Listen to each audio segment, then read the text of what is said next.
Hey everybody, Sketch Card Hive here with OCD Marvel Sketch Cards. How you doing, bud? Good. It's been almost 3 hours since I've been on a video. It's Jonesing for one. You've been so busy, busy. Everywhere is Matt Fuller. Everybody just loves this mug. That's what it is. It's just a lovable mug. Everybody gets it. Trying to get on your good binder side. Has anybody bribed you yet to see like what's actually in the binder or like what's behind what? Don't lie to me, Matt. Look in my eyes. Look at me. We got tons of awesome people here.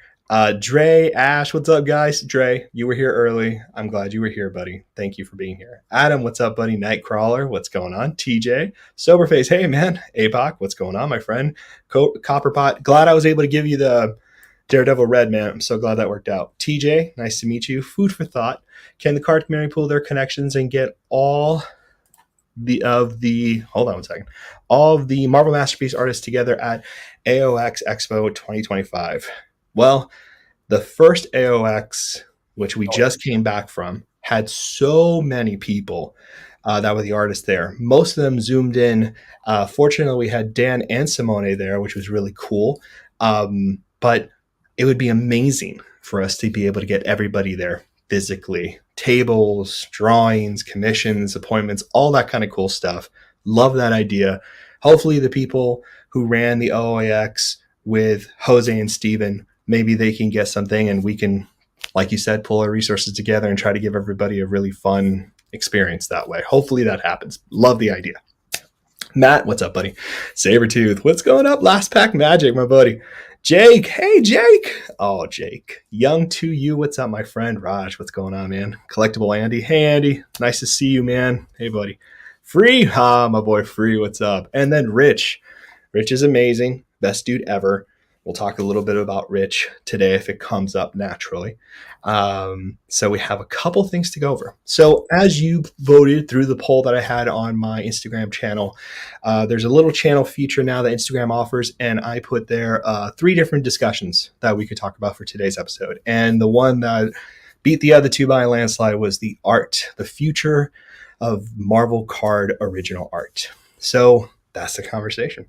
We got a couple of really great topics and we have a little bit of objective list, but if you have something you'd like to say or you have an actual question, we're happy to talk about it. Everything's on the table, full transparency. It should be pretty fun to get into all the nitty-gritty details. So let's get going. First off, let's start off by saying how it works. Marvel card art in general, just give a kind of quick rundown of how it moves, because I see a lot of people being confused about, hey, what's up, my Carnage collector buddy? Jacob's here. Good. I'm so glad you're here, brother. Thank you. Marvel card art. So there's a lot to do with the printing process of how card art is used in the production of the actual final pieces of cardboard that you get in your hands that you rip from a pack. So a lot of what happens here is older stuff pre-1990 had images that were popular images and re-stenciled, redrawn, or reimagined, or colored. There's plenty of examples of that in private collectors' hands that I've seen firsthand, and that kind of stuff exists in that realm.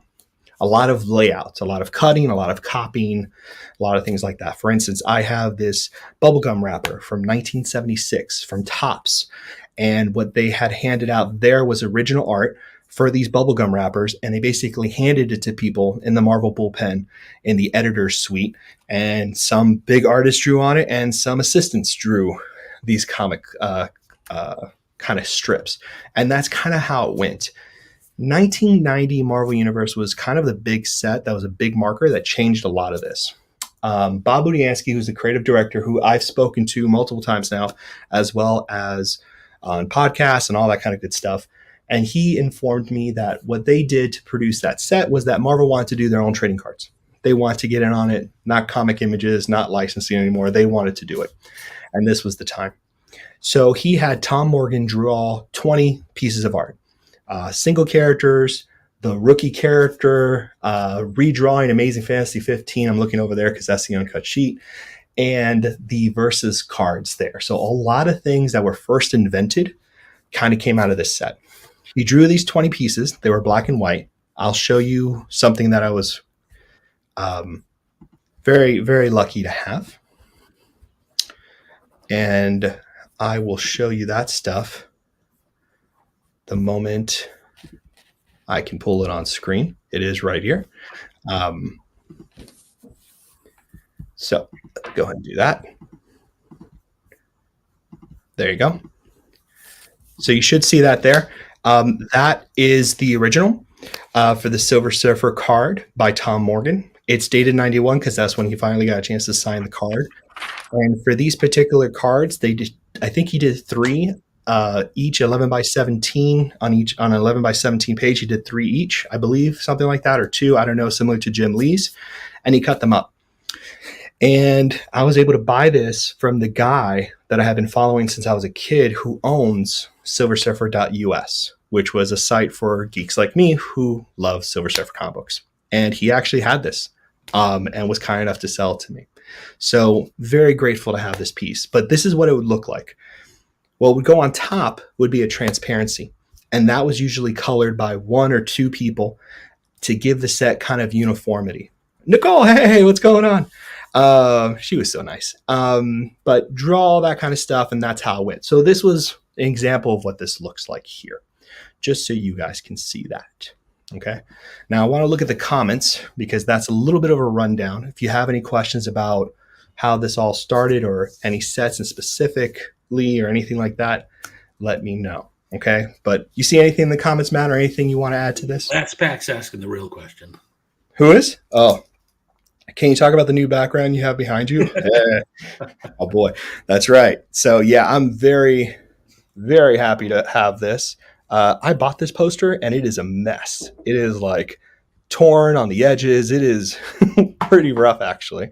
But I'm very grateful to have it. So I framed it, spent the time doing it, and of course my painting, my one and only Marvel Masterpiece painting. So I'm very grateful for that piece. The other surfer went to another collector. So I only got one, and that's more than enough for me. It's not something I could afford. So this was part of the payment for doing the event and helping Dan and kind of being an advisor with him on this stuff. So Dan was gracious enough to do that. So I'm very proud of that. Segue back to that later in the conversation. Yeah, because we have tons of fun things to talk about with the event, how things have gone in the past with Marvel Card Art and kind of where it went and kind of where it's going to go. So there is going to be quite a bit of discussion on that end. So that should be pretty fun to get to. But as of right now, that's kind of like the overview of how all this happens. To bring up a few things that you guys should know about is that there are other types of card art. Pokemon, Star Wars, MTG, Magic the Gathering stuff. Those worlds are all very different from each other. For my limited understanding, and for my good friends Will, Alonzo, and other people who have way more experience with Pokemon than I do, Swami, those pieces don't show up and, in fact, are not allowed to be sold very much. So that is kind of gone and off the radar. Usually you can get drawings if the artists come over, but usually they're very limited to drawing things. And that market is hard market to live in terms of obtaining any real Pokemon art. Very, very difficult kind of stuff to do. Very desirable. Magic the Gathering, the art is a common practice to sell the art. A lot of fantasy artists sell this stuff and they put it out there. They have a Facebook group that specifically sells Magic the Gathering art, and we've seen this kind of happen quite a lot. And our first Marvel card guys' first real experience was with Dave Palumbo's work, who was originally obviously a fantasy illustrator artist, but had worked on Magic the Gathering. So that's kind of how we got a little bit of a introduction to how that world looks in those kind of collectors. Sid, who was on here selling stuff with us, who's a good friend of all of ours, is part of that world and knows it very well. And Donnie too.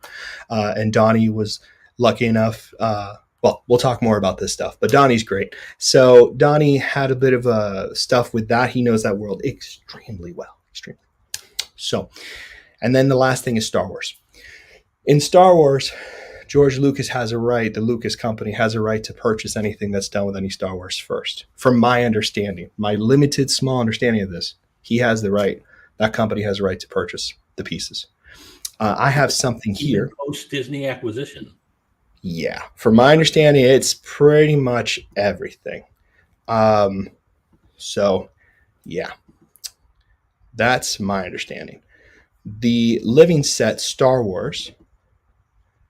Let's see. Damn, I do not have it here. Living set Star Wars. Those pieces are done by an artist, Chris Penix. How do you say that? Penix. Yep. Yeah, and I have the Mando from the Living Set, and the Living Set is basically 2 cards a week, I believe, done by Topps, sold through their online site, print to order. So if X amount of people order a particular character, they print that many, and it goes off in a week. He did the original. Lucas purchased the original, but for every piece, he does a pencil that's card size, and that is the sketch that he gets approval for before painting the final piece. He sells those card size sketches as part as a way to own the original art. So the original art is owned by Lucas, and until they decide to sell it, the only art on the market is that tiny sketch. You would assume that they get paid a lot more than other artists who get to keep the paintings and sell it themselves, right? You would hope. I would hope. I don't know how this works, but judging by what we know with sketch artists and a few other artists, it's not much. Um, Most artists make their money by selling their originals or having some exclusivity with someone. From my limited knowledge of this, this is what I've heard. Again, I am not an authority on this whatsoever. I am really putting this video out there so you guys can hear my experience, Matt's experience, and Lewis's experience when he jumps on, and anything of that nature as well. So very limited experience. This is just the stuff that I've had, kind of found out in my past experiences. And I'll show you how deep that rabbit hole goes. I've been collecting original card art probably 2 years after I popped on socials and stuff like that, probably 2 or 3 years after, with no luck. Probably 5 or 6 years of nothing, complete garbage. Not being able to find anything, people being very secretive, nothing happening whatsoever. People are very tight-lipped about all of this stuff, even when they're not under NDAs. And sometimes people even pretend not to own anything or have anything in their collection for the simple fact of not getting bombarded and hounded for pieces as well. So the transparency is not there whatsoever. So hence this video. Now, again, a lot of this information is coming from me, who is not by any means anybody of not a big dog in terms of someone who spends $20,000, $50,000, $100,000 on pieces. I'm not there, and I'm okay with that. But what I am there to do is that I've had this experience with Dan, and I'm very lucky to have a lot of friends who have shared their experiences with me, which is why we're here now. Something interesting from just Hulk smash the like button. So thanks, Swish. Got this great question. A lot of stuff is hidden away forever, and new stuff. If you don't have an in with the artist, you just won't have a chance at the art. That is, unfortunately, the truth. So see you all soon. Hope you enjoyed the show. That's pretty much it. There you go. Jacob with the win. Yeah, that's just the truth. But I did have something fun with this video to kind of show how deep this goes and how exciting this could be. So a little bit of a segue here, if Matt will go with me on this one. Mm-hmm. 2018 Marvel Masterpieces. Something really amazing happened in this set. And it is the preliminary art insert set that came out. They had done similar things to this in the past. I'm not saying this is the first time, but I do believe this is the first time they offered redemption art cards for an entirety insert set, as many as they did. They've offered art redemption cards in the past with 96mm, I know. But this 2018 was kind of a big deal. Now, here's the interesting part here. I went ahead and went kind of out of control. And I'm going to go ahead and bring up me. What? I don't appreciate that, Matt. I don't need this. Okay. and suddenly my internet goes down and I'm gone. Why it's so weird? Matt was here 5 seconds ago. That's so odd. So hopefully I don't have anything written on here that's mean. But there you go. This is me building the set. Can you see that, Matt? Absolutely, yep.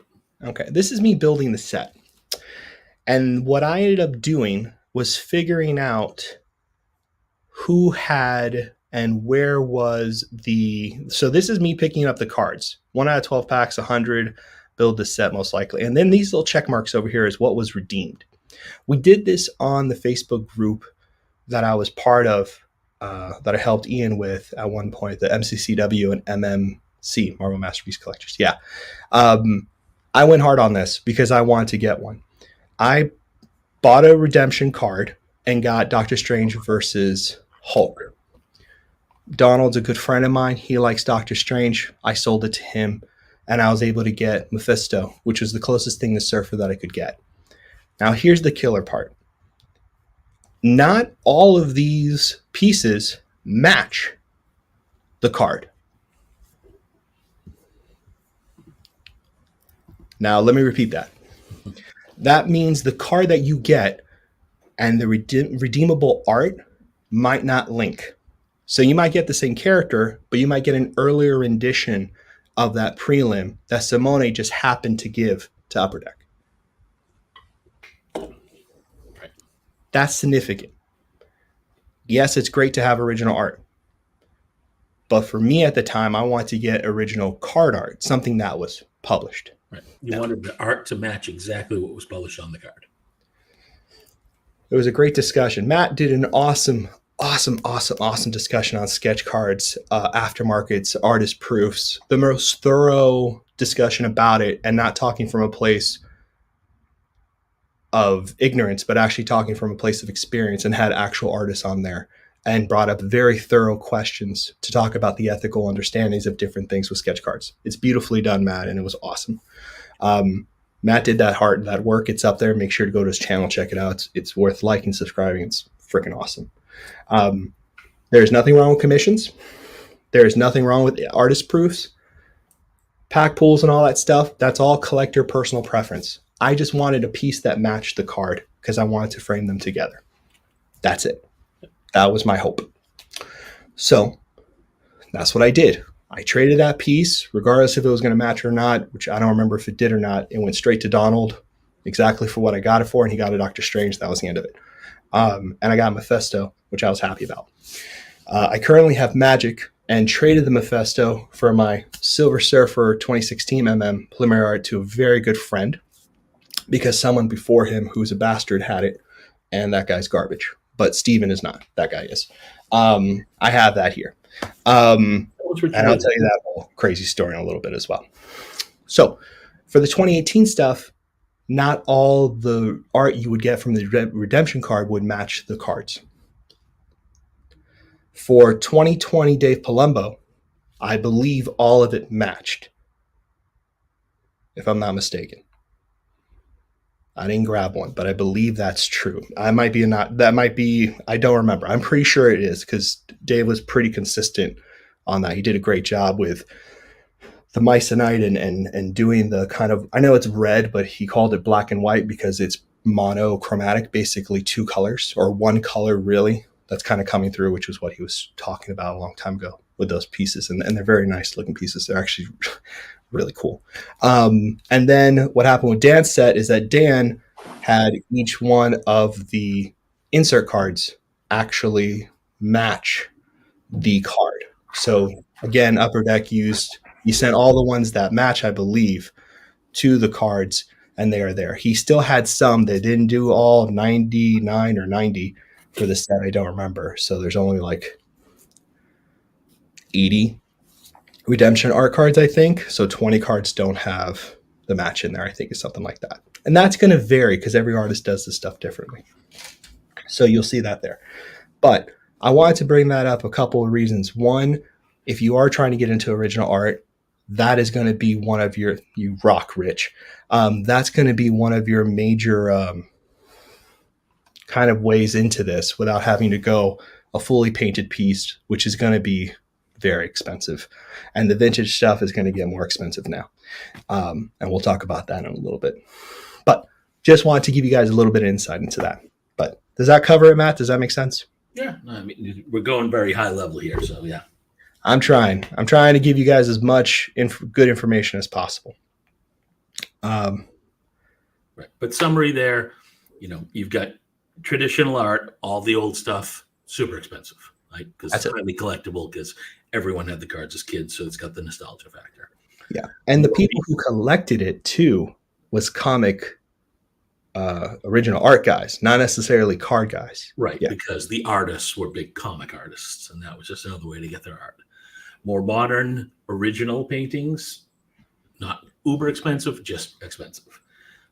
Prelim art, probably the most accessible entry point, dollar-wise, into printed card art. So that's sort of the summary of everything was just said. Beautiful. I love that. Sounds good. All right. Where do you want to move to next, Matt? We can go a couple different places, Guy. We can check out the comments. We can see if anybody has any good questions, or we can continue moving. I think Lewis is still. The only other thing I would throw in there is another way that we're seeing that even though there are tons of sets, in some ways the growth of sets isn't one-to-one with the growth of original art for two reasons. Number one, you get all the sets with recycled art, so there are no new originals for those.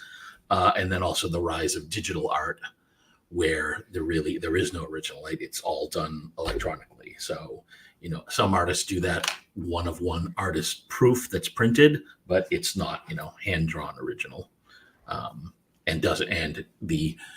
Again, that's not what's actually on the card. It is, well, it looks like it, but it's really printed. It's an AP proof. That's all it is. Not that there's anything wrong with it, but.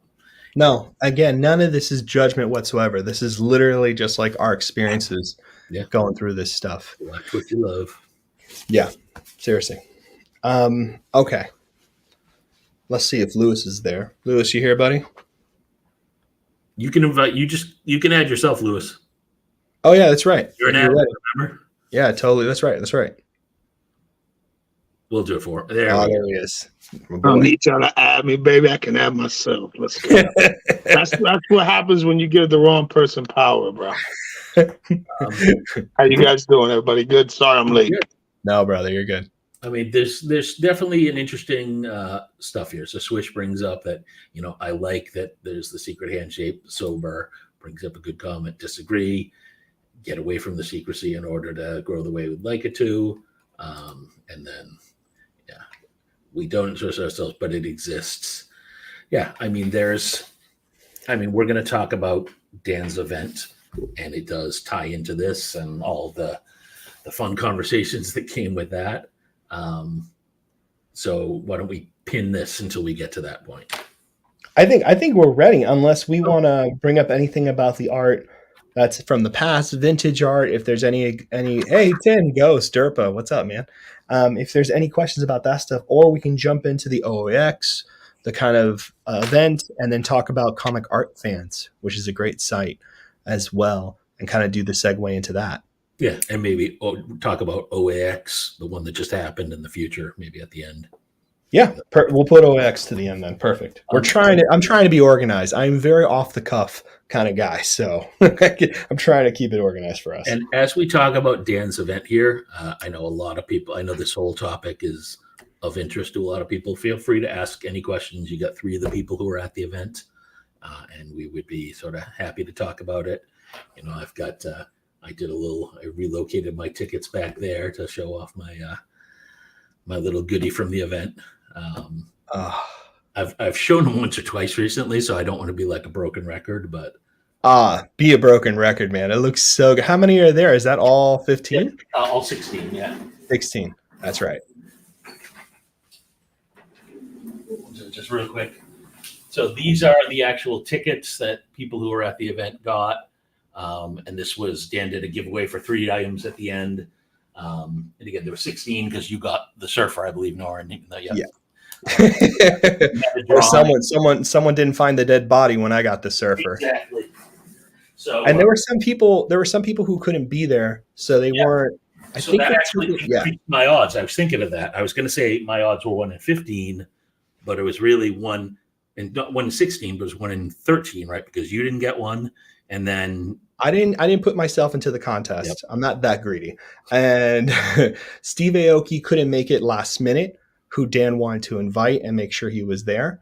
But he last minute arrangement didn't get him there. And of course, the other one was a longtime friend, Rick Booth. You guys know him as F Booth, Yep. who was basically a buyer over the phone, just like Steve was. And they went close to last or about last, because the way the tickets went and stuff is that I basically came up with the arrangement, because I was trying to get these paintings originally into the hands of collectors. That's not the best way for an artist to sell art. That's what I'm told. So I reached out to a lot of people and kind of hinted at them. And Sid knows this, Ian knows this, a lot of people know this. And we're kind of like, hey, big set, big piece. It'll be expensive because this was a new threshold for Marvel card art, especially modern Marvel card art. It's just the pricing of Magic cards. And Dan has sold at particular levels, and he was happy to keep everything if he didn't sell at particular levels. That's the truth. And he's not wrong for doing that. And basically what ends up happening is I reached out to a few people to try to get in some hands. People didn't want to do it. The price was too high. They didn't want to do it at the time. They didn't think about it. They couldn't do it, whatever. And so I invited a lot of people who've been buying Marvel cards and Marvel card art for 10 plus years. People that I'm happy to mention, who came to the event have been buying art since the 90s. And, we're looking at people, pretty much people who came to the event are some of the biggest owners of original Marvel card art out there. A lot of good friends you may know went. Donnie, F. Booth called over the phone. It was supposed to be a max of 3 or 4 pieces.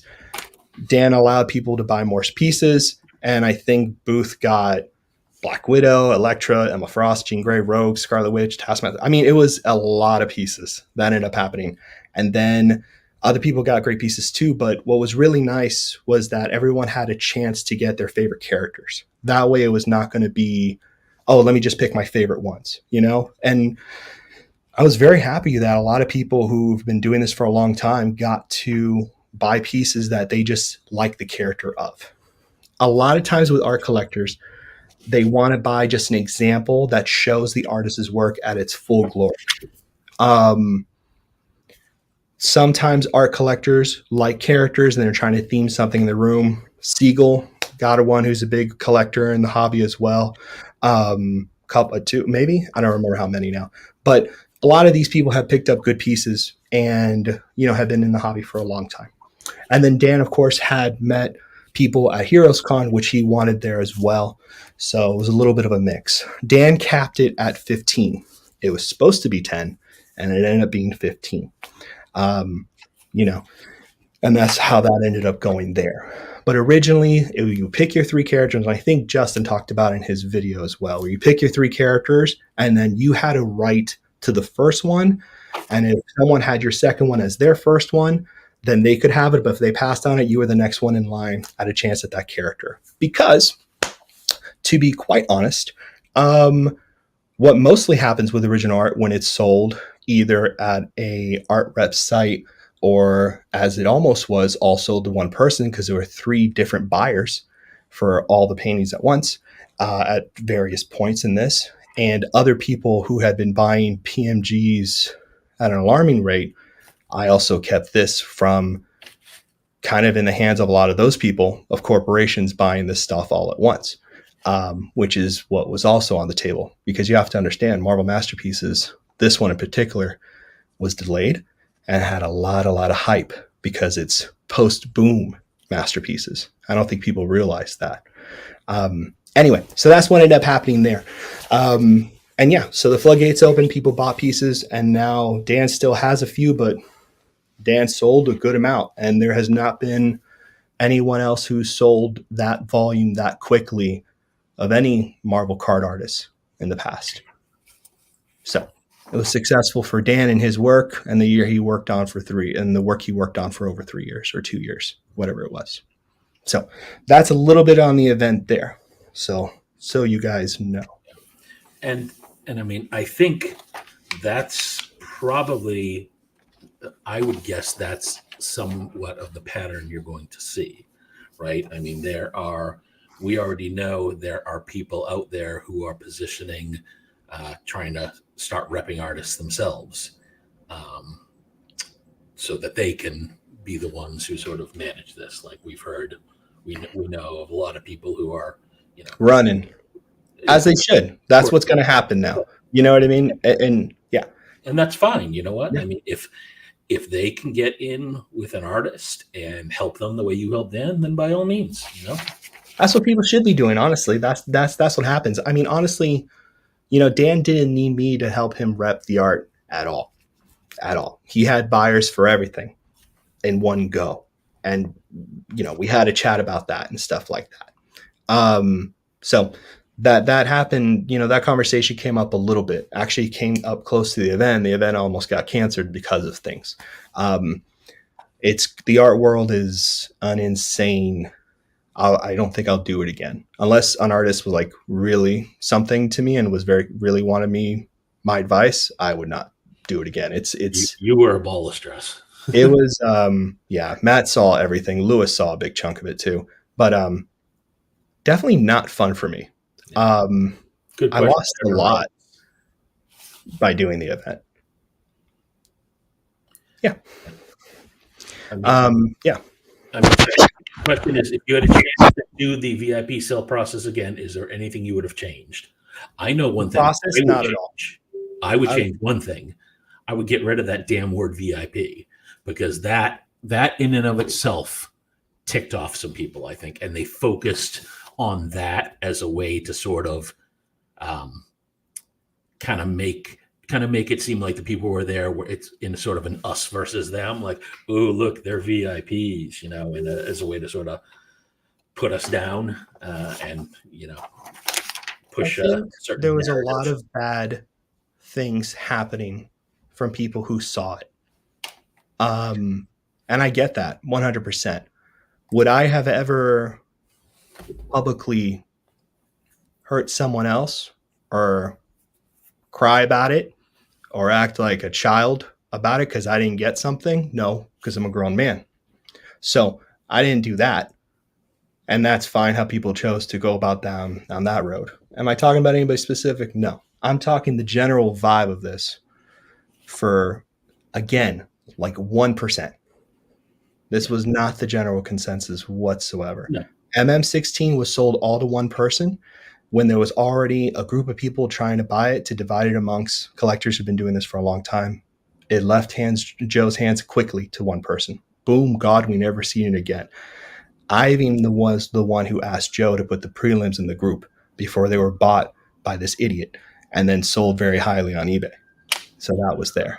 18 pieces were pre-sold before the Metropolitan Gallery. That's how it works. These artists have normal buyers. This is not a type of thing where it's like, hey, open season. That's not how it goes at all. It isn't.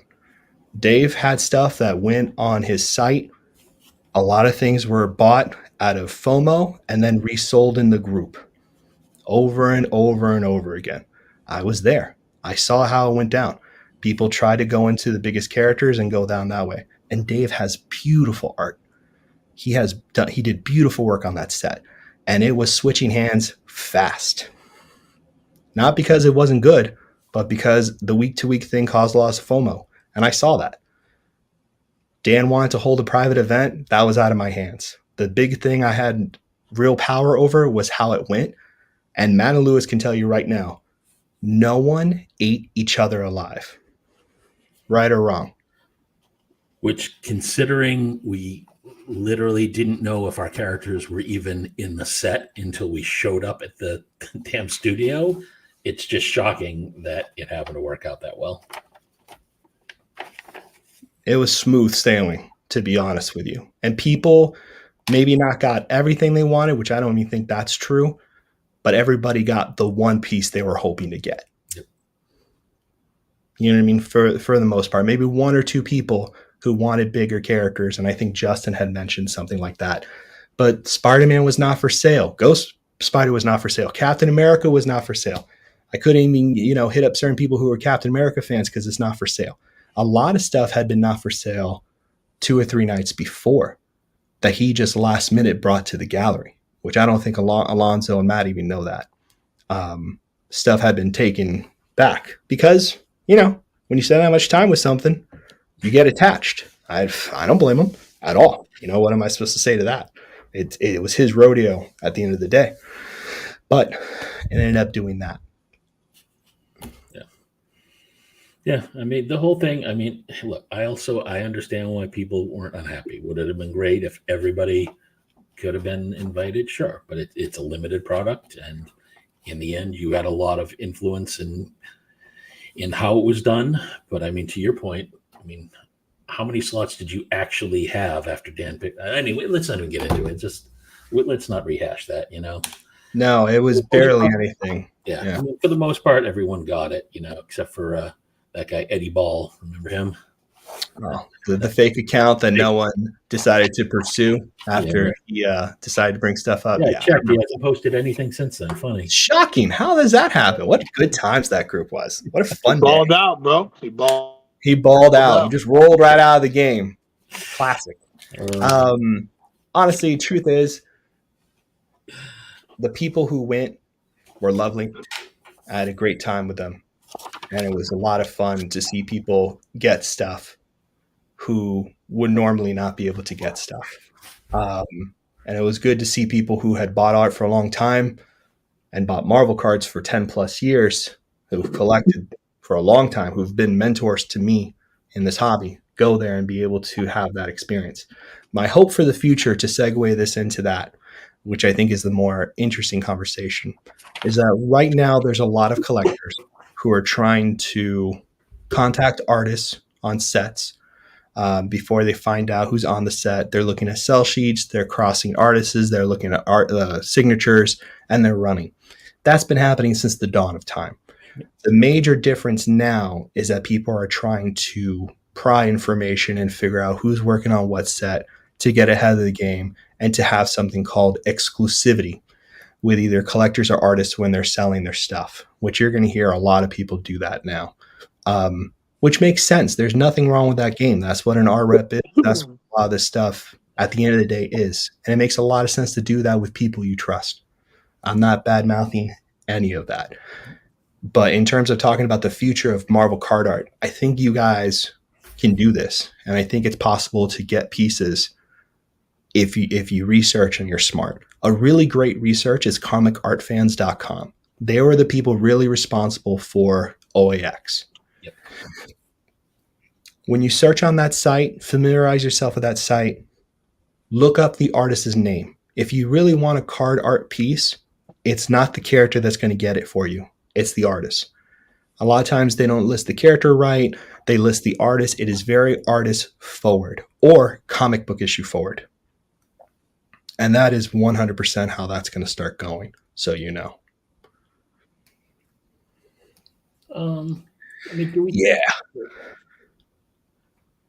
It sort of depends, right? Some of his things were, well, I'm thinking in line with Simone's prices now. I don't remember what Simone's originals were at. Okay, Simone's was crazy. Yeah. So there was a Colossus, which was a massive piece at like $7,000, which I wanted. It was like $7,000. At that time, for a $7,000 piece that was just a trading card art, that's bonkers for back then. And that's not a testament to his work because everyone knows how much of a fanboy I am for him. And I absolutely adore that man. But I will say that art was hefty. I feel like what I do feel like in comparison is a lot of Dave's stuff. There was a lot of value there. Like, a lot of value. To his price there was, when you look back at all of them, those were sort of, and I don't mean, I'm not implying that Dave undersold at all, right? No, he was right For the time, people were really burned by the Bianchi thing because they were expensive. A lot of them sat on Comic Connection, which is another site, comicconnection.com. A lot of people who know they were sitting up there for a bit, not because of the art, because there's always a threshold between, look, the people who are buying Marvel card art are not you and me. There are people who've been buying it for 10 plus years, maybe Matt and Lewis now because they're crazy, but it's not you and me, guys. They're buying this stuff at levels that you don't even understand. What was happening is when Bianchi did his art, he was selling them at cover prices, but they're not covers. Right. They were cards. And card people were like, that's too much. I could never, why would I do that when I can go get this by Art Adams or I can go get this by, even a Jim Lee piece or something, right? At one point, there are some low end characters you can get Jim Lee $10,000 from the X-Men Series 2 set. You know what I mean? So to get a fully, low character. But you know what I mean? Enough of a discrepancy to throw things off. They sat on there for a while. There were pieces that I would look at daily. Matt remembers. I would talk to you about it. I would look on the site and I would steal the photos because they were all high-res photos. I stole them all, like all these other people do who make binders and shit. I steal all that stuff and look at them for fun. I don't sell them because I'm not going to make money off the artist, but I keep them for me, do play mats, fun stuff for just my stuff here, or gifts or something. But this kind of stuff that was happening was different price. When Dave sold his stuff, it was in a reaction to what he had seen there, plus his own price point at the time. From my understanding, looking inside in, I spoke to Dave before he sold the set. I spoke to Dave before people knew who it was. We talked. I offered advice. We had conversations about all that stuff. Just like every other artist, I had those conversations. Bianchi, I knew before, but didn't have those real big conversations because Upper Deck introduced us, and I didn't even bring it up, type of thing. Plus, he was represented by Gloria, so they already had a plan to sell because they had been doing it for a long time. I mean, I do think between Dave's set and Dan's, right, because we basically had almost 4 years, right? Yeah.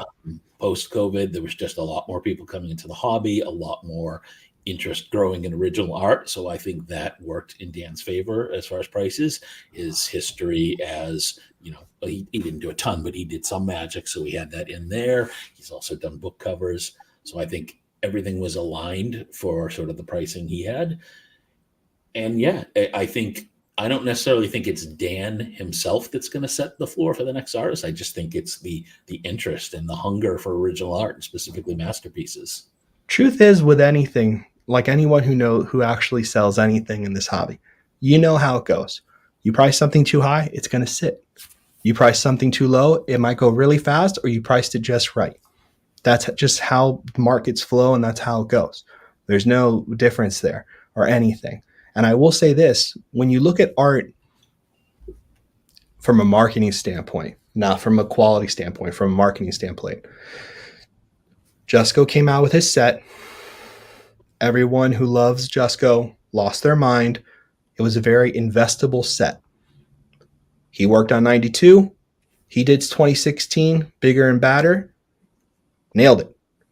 And of course, everybody and their mother went in and bought cases of stuff and are still sitting on 1 or 2 cases until enough red spectrums were hit where they started selling single boxes and all that kind of stuff, which we all know that was the game. Bianchi was announced on Blowout. You can go look this up yourself. I'm not making this up. People did not like it. There was some mean mothers out there who said some really horrific stuff about his work up front. Right or wrong. People in the card hobby being mean? Come on. That was happening a lot, and people were put off and comparing it to Joe stuff, not understanding that Masterpieces has always been and will always hopefully be a set that highlights new, interesting ideas for Marvel characters. That's the significance of these sets. They're bringing new ideas to these characters. That's why it's so great that Dave's is different from Bianchi's and Bianchi's from Joe's.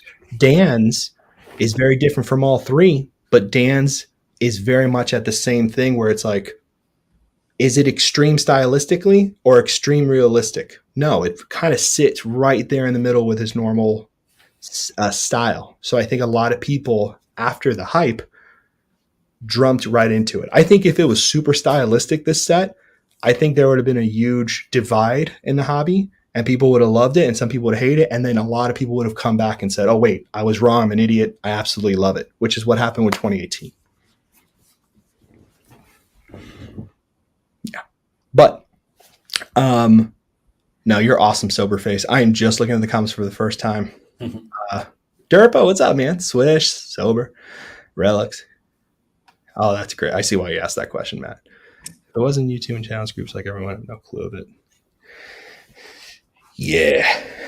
This was not happening. Like Ian and I starting the podcast and doing that stuff really was the first time anybody was really talking about this outside, because I didn't think anybody would want to listen. You know what I mean? Well, we were a very tight circle, all of us, and talking and stuff like that. And then, you know, Justin came along and other people came along YouTube, and it started becoming, you know, having that sports influence or having that comic influence or, you know, whatever happened, it blew up significantly. And, you know, now it's very more, but much when I first got into the hobby, people did not want to talk to me. People were mean. That was not a good time immediately until I find good people. It was tough going for a while. Yeah. And in terms of art, I mean, you're always, I think to give Dave a lot of credit, I think the way Dave did it with dropping it on his site and maximizing exposure, I think that was awesome of him. It really was, but I don't see it happening again with all. There's just... Even back then, that site was crashing. Yeah. Even back then, people were hacking that site and getting things right when it went live. Like, you guys can't tell me that's not true. Yeah. Because I was there. The intent behind it was amazing. And this has nothing to do with Dave. Oh, God, no. I think just the opposite. Dave was fantastic for trying to do this. Respect. Do I wish in an ideal world would it all be done like that, and would everyone have an equal chance? Absolutely. I wish. Is that going to happen? Of course it's not. You know, there's always going to be, it's in an artist's benefit to maximize their profit. And now to maximize their profit, it's often easier for them to go, you know, to offer it to certain people, you know, even like the Morgan art recently, right?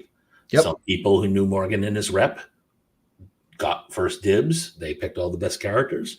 Other people were able to get some at the end. But, you know, again, you don't, that's just the way it is, unfortunately, or fortunately. Depends, I suppose, which side of that equation you're on, right? If you get it, hey, fortunately. And if you miss out, unfortunately, you know, that is part of the art world, and the comics art world has always been like that, you know? It's harsher. Well, going to OAX and stuff like that was brutal. That was a wake-up call to see like people operating at like totally different levels than I even I'm not even on any level. I don't think they noticed me. I was like walking around. They were like, what's this guy doing here? Get this guy off of me.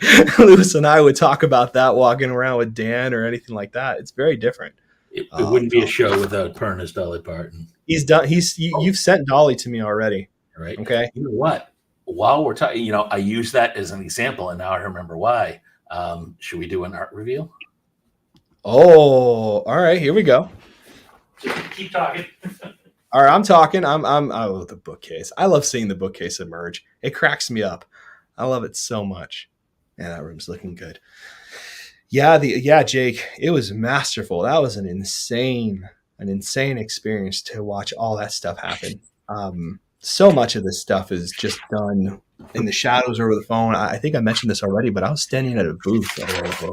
I was standing at a booth hearing someone say, hey, I'm going to give you $100,000. I won't show it to anybody. No one ever has to know this conversation. That's not even like made up. That was literally right at a booth. Some guy, very eccentric looking guy. I think you guys saw him walking around, weird looking guy.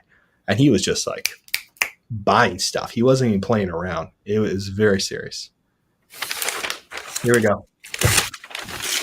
I got two. I think this is the one. That's in the other basement. Yes, so I had mentioned Tom Morgan. So a bunch of his stuff was made available. Like I said, I kind of got in towards the end and was able to sort of pick from the leftovers. as it were. But as it turns out, I was able to get one I was super excited about.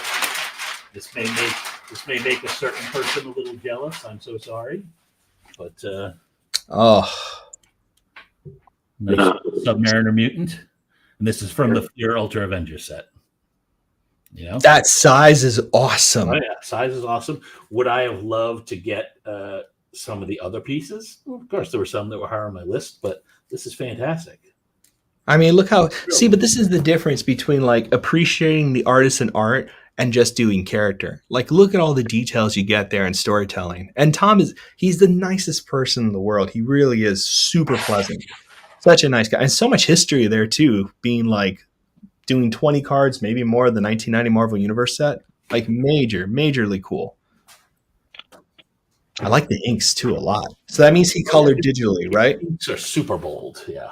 His inks are awesome because he's old school. I would assume digital color since the original ink. Yeah, sometimes they put digital, they did the colors on a transparency, but that's so old now. I highly doubt that happened. I'm sure it's all digital now. Yeah, fun stuff. That's awesome, Matt. That is actually cool. I didn't realize how big they were. Yeah, I didn't know what to expect, so I was quite happy. That's so sick. That is so sick.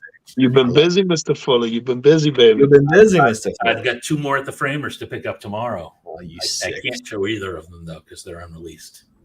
They're going to go up on the unreleased wall. That's another thing to respect for everyone who's buying art. You don't want to be one of these yahoos. And this happened a couple of times over like the last 2 years where people are buying stuff that's not released. And the artist asked for a hush hush, and then Bobo decided to show it or something of that nature and put it all over the social medias and ruin it for a lot of other people. That was a big fear for Dan selling the art. Well, and that's why he had the NDA, right? He had the NDA. So even though I was hitting people up, which I should not have done, being like, hey, something wink wink is happening, character collector, maybe you're interested. Luckily, nothing ever came of it because the people who are asked understand this world very well and not to, but screw the pooch. Even in sketch cards, you see it, right?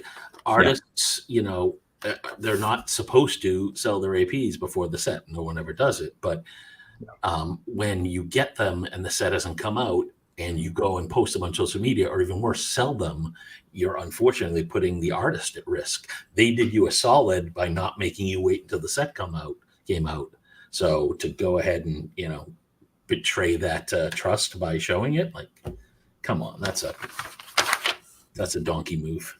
And also think about this too, like Dan's art pieces. Correct me if I'm wrong. Has any of them been sold on eBay by any of the collectors who went? Don't think so. That's pretty big, if you ask me. That's a pretty big one that was sold, and it was between 2 people who were there. 2 people. That's from my understanding as well. That's. I think maybe once or twice or 3 times that happened, but I don't know for sure what the number is. I'm sure it's happened, but I haven't seen anything publicly in the group, or I haven't seen anything on eBay. And that stuff is crazy because Dan's set release kept getting pushed back. And he talked about this. This is all public information. Some of this is just being rehashed at this point. There's lives we did, Dan's site, Patreon, blah, blah, blah, blah. But all this stuff was pushed back, which is why he decided to sell, because he had no idea how much longer he was supposed to wait, or if wait, which you don't have to wait. There's no thing of waiting. As long as you have people not showing stuff or whatever, that's fine. Yeah. So to answer your question, Derpa, yes, when I was talking about the piece I have, I'm in fact looking at one. It's that the set hasn't been released yet. In most cases, it's just you happen to know an artist and the opportunity just comes up. The only time I've seen where unreleased stuff is promoted and sold early has been on Snap. Like I've seen some artists post ones, but a lot of times like they say, okay, this is coming in this drop 3 months from now. So people already know the art's coming. So, they're able to do that. But yeah, in some cases, if you get like, I can't give an example because I can't do that. No, but they exist. But there's always opportunities you get. And again, if you want to keep getting opportunities, you got to keep your mouth shut. And I know some people think that's, oh, well, you're keeping secrets. No, I'm doing what I was asked to do, which is to not disclose Especially it. when you're having to sign something. Yeah. It's Or even very different. not. Like, I know if I showed this, that they could go to this artist and be like, what the hell are you doing? And that could hurt their chance to get future art. So they do me a solid, I'm going to do them a solid and keep quiet. Yeah. And if anybody has a problem with that, tough crap. Tough luck. That's on you at that point. But I will say this so people who are trying to get into this, I like to get some points from you and Lewis here, because I know I've been talking way too much, so my apologies. For people who want to get into Marvel card art and stuff, talk to me, Matt. What would be your suggestion? A little bit about your stuff, or any? You don't have to say anything. You just say pass. But I know you guys are very transparent. You nailed the first thing. The first thing is there's plenty of it out there, right?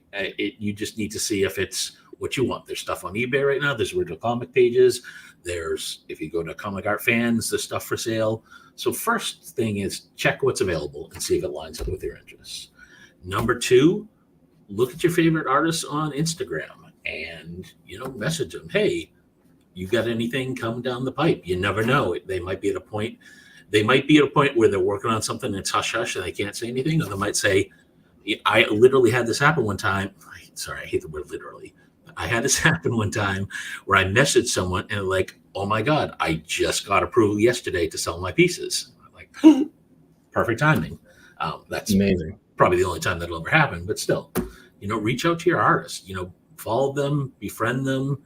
That's what it's all about. Build a relationship with the artist you love, and you could potentially get opportunities like that. Yeah. Yeah, that's really what happened with me with the Star Wars living set that I was talking about, which is the only Star Wars art I have. I hit up that artist 3 months before.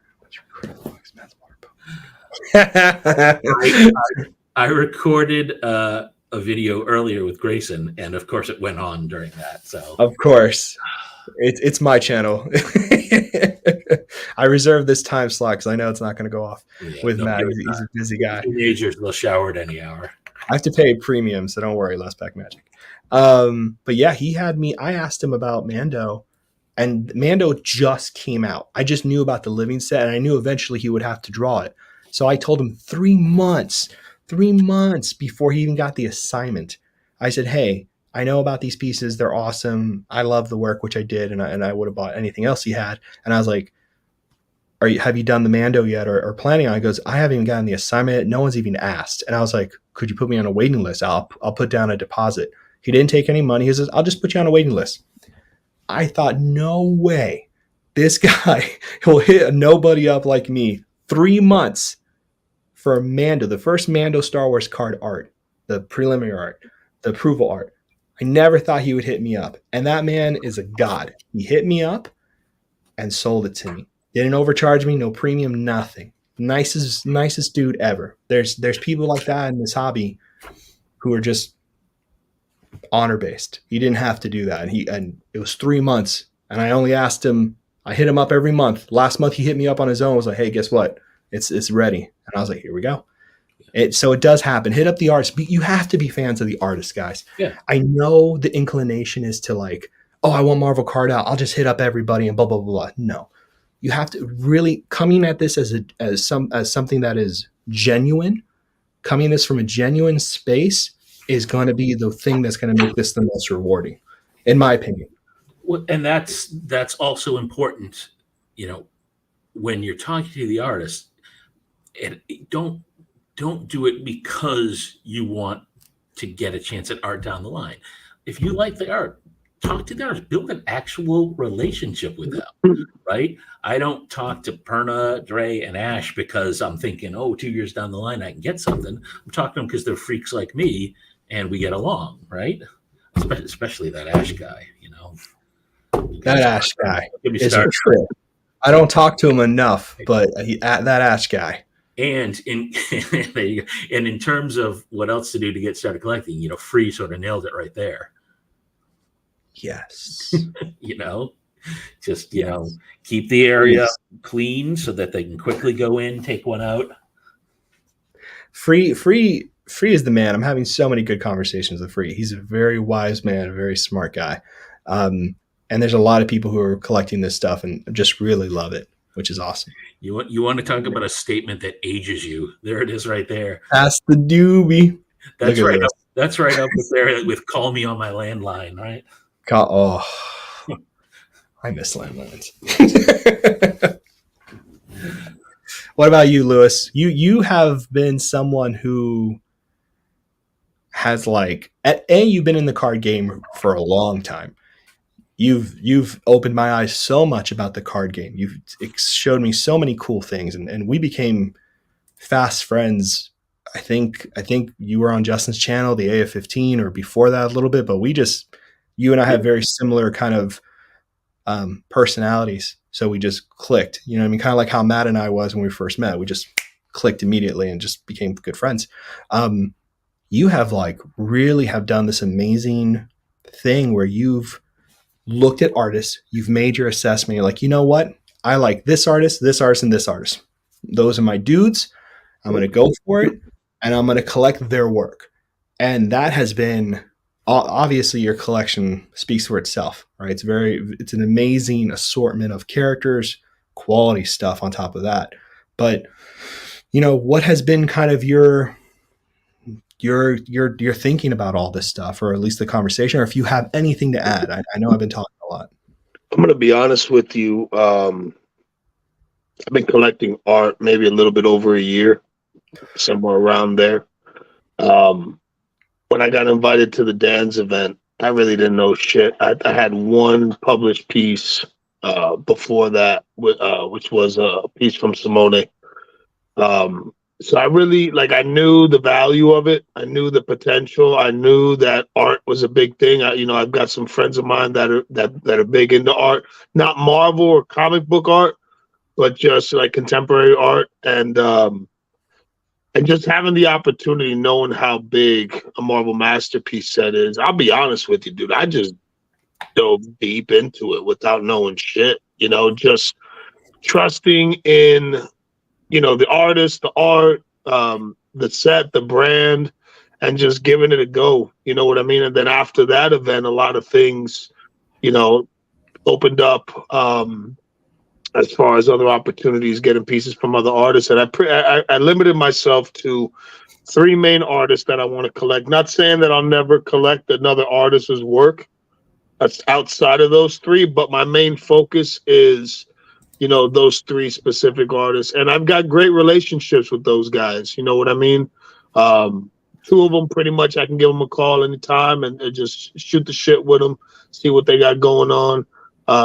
Simone is in a different country, but, whenever I reach out to him on IG, he's always quick to respond. Super cool dude.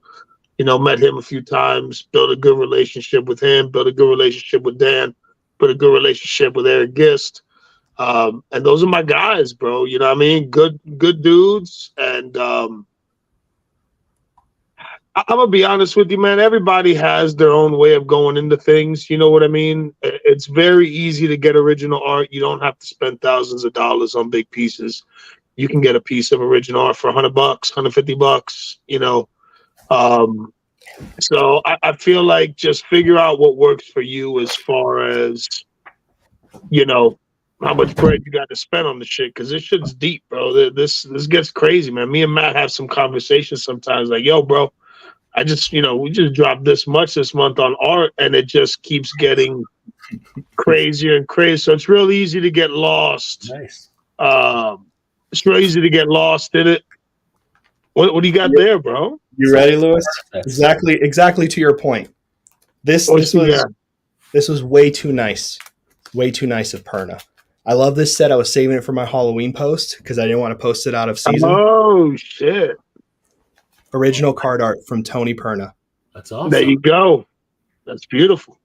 It's freaking awesome. There's so many good details in there. It's classic haunted house kind of stuff. It's freaking awesome. Yeah, man. So pretty much, dude, just focus on an artist you like, focus on a character you like, and just take your time. And if you got to make the plunge, you know what I mean? If you're ready to make that plunge and you believe in the art, you believe in the artist, just take it, but be smart. But not every piece of original art is crazy expensive. Like Dan's been offering the transfer sketches, $150 a piece, and they fly off the shelf. That is a great entry level price to get into original art. You know what I mean? Especially original art of a masterpiece. And I know that some of Simone's like transfer sketches similar that were on these small pieces, they were in that 150 to 200 range. So there's definitely affordable options for it. You don't have to go crazy. But yeah, man. And again, just back to what Matt was saying, I believe building the relationships of the artists that you truly care about their work and you want to collect their work heavy, building relationships, providing value. You got to provide value to receive value. I truly believe that. I say that shit. That's something I live by. You got to provide value to gain value. And everybody, and a lot of people are very entitled, and they think that value should just land in their lap because they've been sitting in a hobby longer than most, or whatever, Or however spent, big collection. or just spent a lot. Some Yeah, people haven't yeah, been here long at all, but they've just for spent over sure, 50, for 60,000 sure. dollars on a card. So they think that they deserve the opportunity to get value without providing any value back. Like, have you sat down and had a conversation with the artist? That have you? I don't know, man. I don't know. Listen, dude, I don't know the blueprint on how There's no blueprint. to. It's just your There's no experience. blueprint. It's just No being blueprint. real, just keeping it 100, bro. If you really like the artist, say, listen, man, I fuck with your work. I want to collect your art. I really want. I want to, kindle a relationship that's beyond the art. Like I want to bring value to your work, to your set, to your brand. You know what I mean? And then value obviously will come. You know what I'm saying? So that's the main thing for me is if you don't provide value, you're not going to receive value. It's plain and simple. So. I like that though. I think that makes a lot of sense. No, definitely. I mean, like you nailed it. It's not just about making the sale, right? It's about getting to know them. It's also about supporting them, right? I think you guys know I don't collect a ton of PSCs, but at OAX, for example, Eric Grove was there, and I'm like, I love this guy's work. He's got no originals, but I'm like, I need a PSC from him, right? So I've maybe got 3 9-pages of PSCs. Tim's almost one of them at this point. Yeah, I mean, so for you to make it into my collection on a PSC, believe me, that's me saying I love your work. Yeah, and that's a big thing for me. Like people know me. I'm like poor Tim. That was a funny conversation. Poor Tim found out how picky I am about certain. Not because he drew one. He just found out that I was super picky because Matt, we were all talking around, jossing around, and he found out how picky I was. He's like, I'm not drawing that picky, that picky guy. Server, screw that guy. Lewis did it, killed it. Tim's gonna kill it too. I know you will, Tim, because you're amazing. I believe in you, buddy. But I am a very picky person when it comes to stuff. I just always have been. But again, I think coming at it like both Matt and Lewis talked about, being genuine is really the key factor here.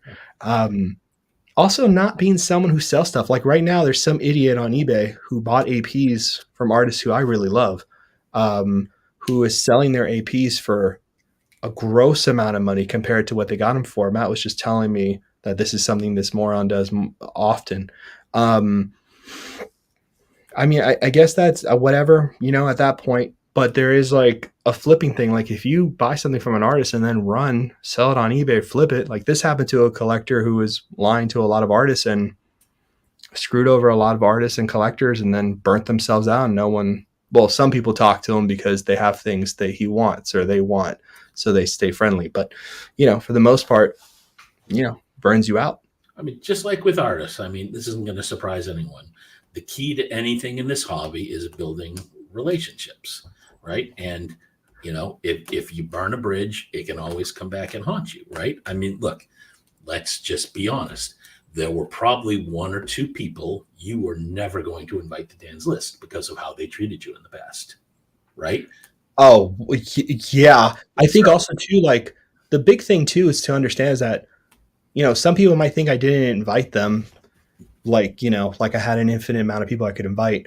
But a lot of things were not for sale. Things that I knew that they would be interested in, or to be honest with you, priced at a price where I knew they were not going to go there. You know what I mean? Because I like I know them well enough because I've had years of friendships with these people. You know what I mean? That's not how that was going to go. Yeah. You know what I mean? And a lot of stuff was really not for sale, which I don't think people like Matt knows a little more now and Lewis knows a little more now because the NDA and we've spoken to Dan, so they understand a greater deal of this, of what was actually going on and what was available for me to do. But like the people that were not invited were like, there were two people I didn't want to invite. One person that had done horrible things in the hobby, which people know about. And then the other person was corporations. You guys would be surprised how many people that were buying a lot of really big cards in this hobby that certain people know about, like major, like buyers that don't exist, like as part of our community, like just big buyers that I didn't want anywhere near this, because I can't tell an artist not to sell something when people are just offering X. Yeah. You know what I mean? Hey, I didn't want to get us on a side topic. No. I'm just trying to be transparent. I don't think I'm saying anything upsetting or bad to anybody. I think I'm just, letting people know my reasoning for this stuff. Treat people the right way, man. Be good to people, man. You can't ever underestimate somebody, man.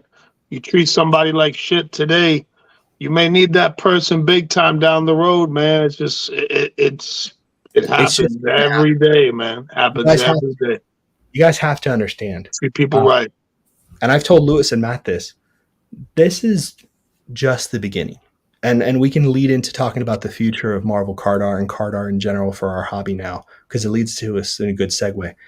There are going to be so many people who are not going to include me. There are so many people who are going to sell things to other people, and it's just going to happen. And that's okay. You know what I mean? You can't always think that you deserve to have first shot at things. You don't. Look, I collect Surfer. I love Surfer. And you guys see how I collect them. You guys see this collection has been building for years. But do I deserve every Surfer? No. That's stupid for me to think that. 100%. I don't do that. You know what I mean? I like this comment right here. 100%. Yeah, 100%. Things are going to change. And what eventually will happen is you'll have someone hit you up, and you guys will see this. You will see that people will start hitting you up and be like, hey, there's something going down. Are you interested? And they're going to start looking for buyers because they're trying to convince an artist that they can rep them. This is going to happen a lot to everybody here. Yeah, it's already up. This is just the future of it. And that's a good thing, because hopefully there's some transparency there and things are better than just, getting lucky off hitting the buy it now feature. You know what I mean? Or priced extremely high where you can't put an offer. Okay. Or done by an art rep that doesn't know anything about cards. My hope is that if this stuff is transparent, that people will learn how to build relationships, and that it won't become like, oh, here are the 3 people who own like the majority of Marvel card art, which, by the way, exist if you don't know that already. Okay. You have to be aware that that's real.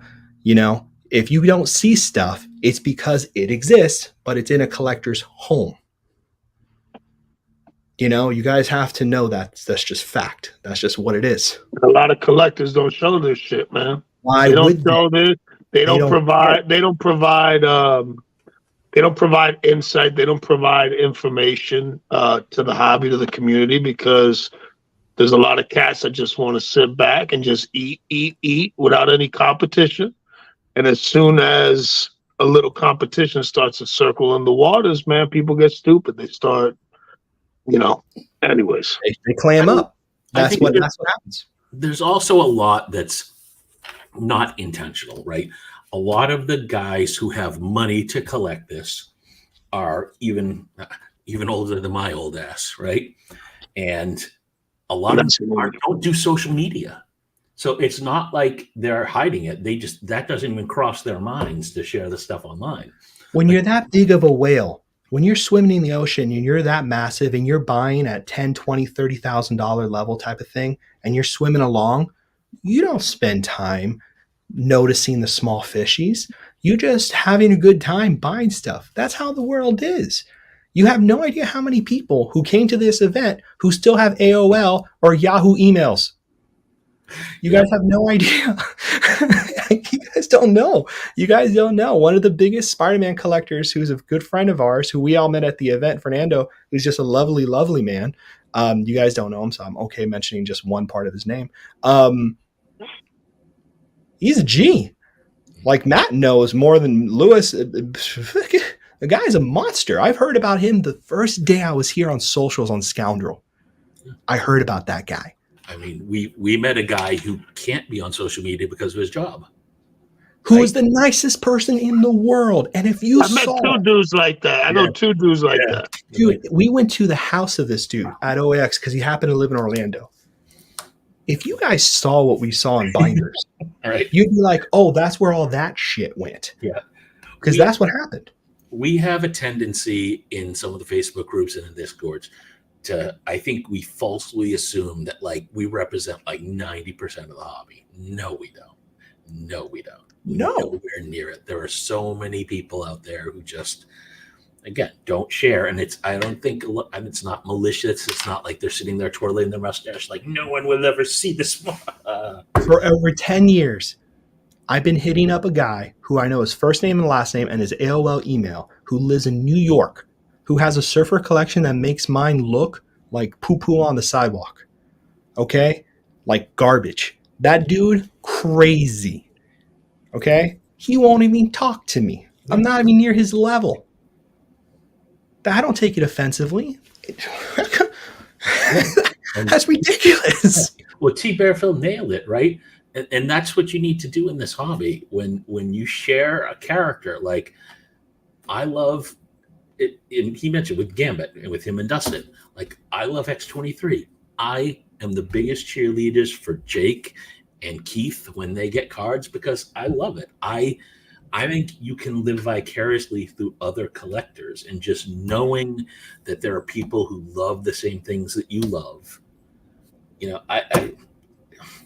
I just hope anyone who collects, you can't ever be jealous of what someone else has. You can't go into the whole keeping up with the Joneses. It's not worth it. You need to genuinely understand that you can't have everything, and that if you can become friends with people and be happy for their wins too. Yeah, Jacob typed it just as I was saying it. Yep. Jacob is crazy smart. He's a scary dude. He was at the event. Well, define scary though. Scary. No. He knows what I mean. He's a very smart man, and he's very crafty. And Jacob has a very good inclination with people. Is that he asks a lot of questions. It might come off like a lot of questions, but he's learning. He's trying to lock everything in his head, and he was doing that with comic guys. You know, he was like learning everything possible to figure this stuff out, like all of us, and he was just in it. And Jacob is, understands very clearly just honestly, for someone who's new coming into the game, look at new work that hasn't come out yet. Try to be fast, try to fall in love with artists, immerse yourself into the community, collect in an interesting way, and you'll find out that you'll be accepted a lot faster. And I think people admire people who curate their collection in interesting ways. At least I do, personally. You know what I mean? I think Ash and Dre are implying that artists don't follow that same mantra of all boats rise together. 100%. That could be its own episode too. That's a good one for sure. Yeah. That would be interesting. I always sort of wonder if they always regret it. Yeah. And is digital, I don't know enough about art to know, like, if you go heavy into digital early, I assume some of it translates over. I would assume it would be easier to go from traditional to digital versus digital to traditional. But again, I assume you grew up doing, I assume there's no one who started as a kid in digital and has never done traditional. So I think there has been actually. I think a lot of vector and graphic design artists have, at least the ones that I've met. They've messed around with traditional, but there might be a style they're doing graphically that they haven't done traditionally yet or tried to do traditionally. And then artists change their styles over and over again too sometimes. Um, yeah, I think a lot of digital artists, like a lot of Fleer Midnight Suns people, I've spoken to, not all of them, just like one or two people, and I'm like, oh man, tell me you have the traditional one of the Werewolf by Night because I'm collecting the card. I was like, oh, do you have this? Oh, that's all digital. And I was like, oh man, damn. He goes, yeah, I might do traditional if it ever comes up again, but just happened to be a digital thing. But I think a lot of them when they get into this world, and Dre, Ash, Lewis, Tim, a lot of people, Perna, Tony, they can talk to this far better than I can. But I do think it's something that's on their radar and something they'll eventually trying to do. I think it's more money in their pocket to be digital, in my opinion. Yeah, Perna nailed it. See, and Perna, you guys don't know, but Perna's wife is a freaking G. Like she's an OG. People don't know, and I don't want to put her name out there if you don't know, but she has a collection that put most of you guys to shame on that end in terms of sketch cards. She is. Yeah, she's actually probably one of the first people who was ever actually a character collector. She taught me a lot. Yeah, she was one of the first people I reached out. Her and her friend, who's the Gambit collector. She is. People don't talk about her enough.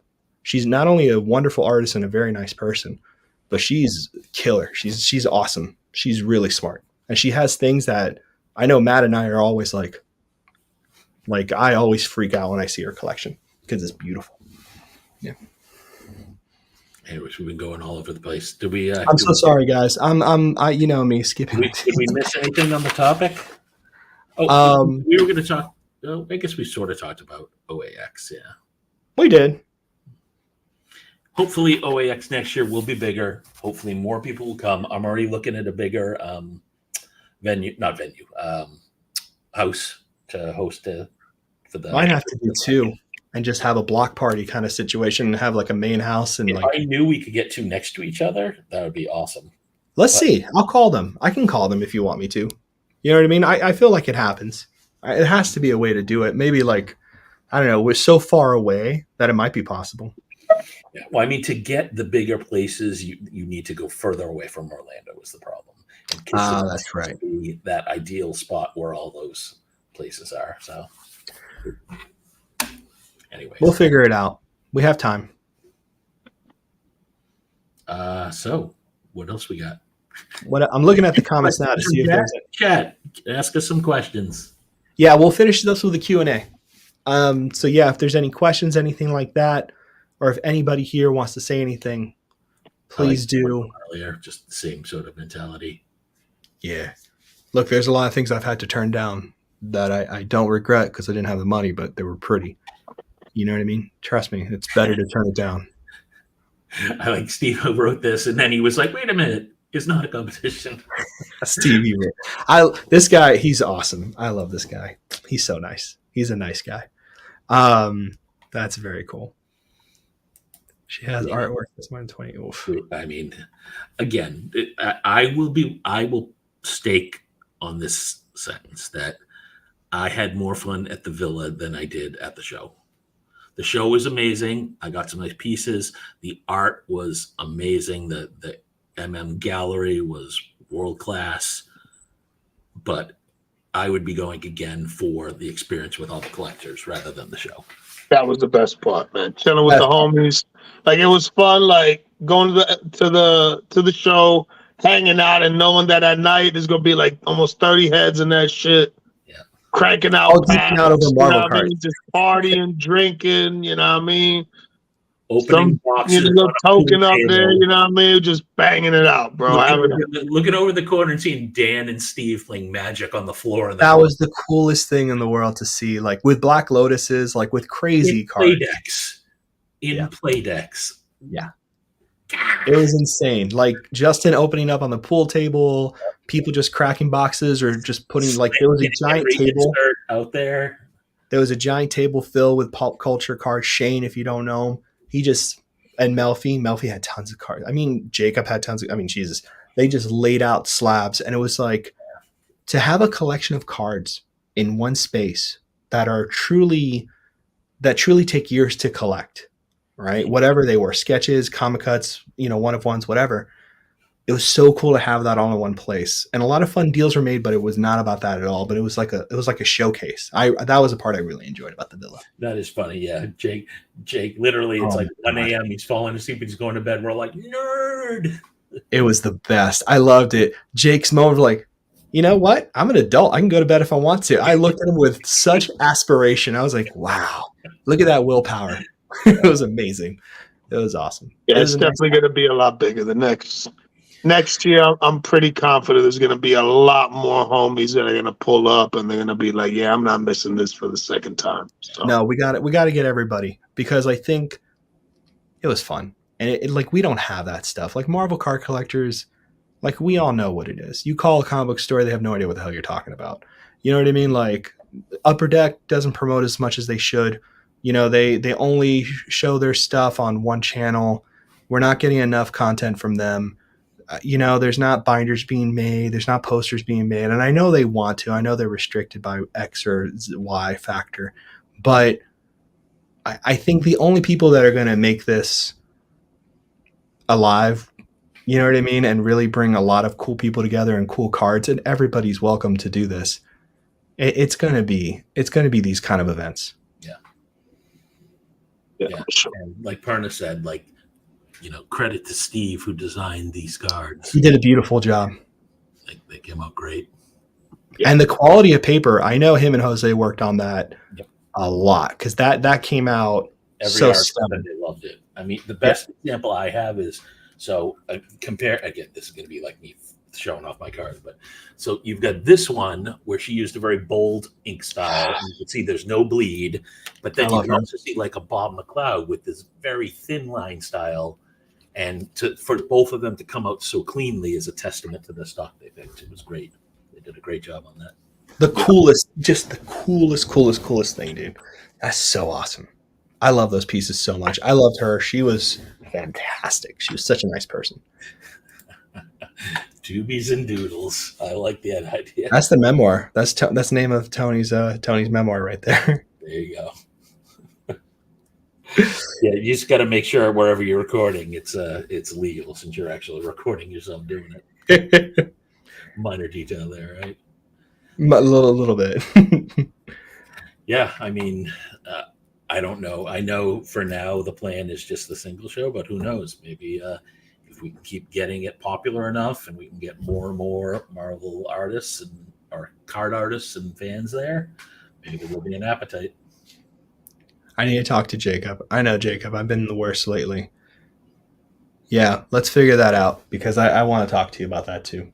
Figure out things. Jacob, I've been dying us to get on. I've been trying to get caught up with a few people. I'm still running wild from OAX. I started US to a street team at conventions, give people stuff away in exchange for something. Yeah, I think they will. Yeah. Every time I hear street team, I think of like in the 90s, like all those zoo radio stations who had their street teams. Like, street team will be at this place giving out. Oh my God. I think pop-up shops would be cool for sure. Yeah, Sid, you got to come. I wish I could have brought you on, Sid. I totally forgot to tell you about this, or I should have reminded you. It would have been cool to have you on, brother. But I'm gonna do a special episode with Sydney about card art because he has a lot of experience in it. So I'll do a separate episode. So, But I'm guessing that's in Illinois. I don't know. Let's see. I'm Googling it. My phone's there. IX show, IX Arts. I don't know if I found the right one. IX Art Show. Of course, it doesn't actually say the city. Oh yeah, there it's an art show. Where are you? Anyways, whoever said that, yeah, redo it. Reading, Pennsylvania. There we go. Thank you. Oh, is that the one that Dave was at recently that he was talking about? Dave Palumbo? I think that must be. Yeah. Okay. What does this say? I know the opposite, but does it get to a point where you let go of a big piece to let someone else own it, pass on the piece? But what gets you to a point? I think the best thing it'll be two things: whether your ass got to pay something, an unexpected expense, or an emergency comes, and you got to move a piece, or or you could, be moving a piece to get into a new piece, or trading in, multiple pieces for a grander piece, or so it really just depends on your situation, right? Like, I guess sometimes and I haven't gotten to that point yet, but I'm sure eventually, once there's 40, 50, 60 paintings in the collection, there'll probably get a time where you probably outgrow some of maybe your early pieces, that maybe aren't as, they don't really call to you as much. Because as we grow and as we collect, our taste and it changes, So yeah, pretty much if you got to sell something to sell it because you need the money, then that's one thing. But typically, if you're trying to trade up or you're trying to buy a different piece that you think fits your collection best, you can sell another piece to do that. So and I don't know that. Yeah, I think the best way to think of it is the relationships in this hobby will make it easier when I get to that point to let it go, because I know it's going to someone I know and someone who will appreciate it. Same thing with my sketch cards. That's why I would rather sell things like that on a stream to people I've got online relationships with, but still relationships, versus just throwing it on eBay, right? It helps knowing that it's going to collectors. And again, just from selling those cards over the last couple of weeks, I've gotten to know a bunch of character collectors better, so it's been a great experience. It's awesome. I always try to sell my stuff that I always have outside of Surfer to character collectors if I can. If I don't remember, sometimes I forget, but for the most part, like, oh, Ryan was going to be on here, but I'll have a second episode with him. I know how much you guys love Chimichanga. I mean, this comment nails it, right? And literally, that's not the only Fill the extra wall. But that's sort of exactly why I built this room, so I could get so I get the private space, but I get 2 extra walls on each side yeah. Nice. I mean, there's tons of collections that there are cards that I never thought I would have, and the only reason I have them is because I had a relationship with the collector and became good friends with them. Otherwise, I would not have the collection I have now. Would never have come to fruition just by buying off of eBay, and that took a lot of time.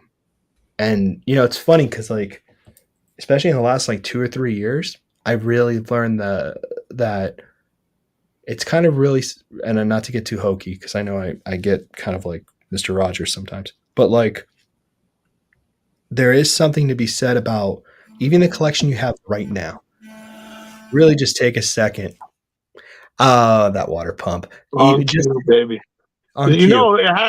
It had to show itself at least. It did. It wasn't going to be a whole stream. You knew it was like, yeah, I'm gonna let you guys do your thing, but when we start getting to that close to 2-hour mark, we're gonna let it go. Right when it's about to end. Look at your collection now and just take a second and take a mental note of how much time it took you to get every individual piece, and how much relationships, how many conversations, how many of those blue dots, how many waiting for that thing to go from 10, 9, 8, 7, 6 on eBay with you changing the number and then hit bid and then you didn't do it high enough, you got it too high or whatever. Think about all those individual moments that make up your life of your collection, and just take a second and realize how precious all that is.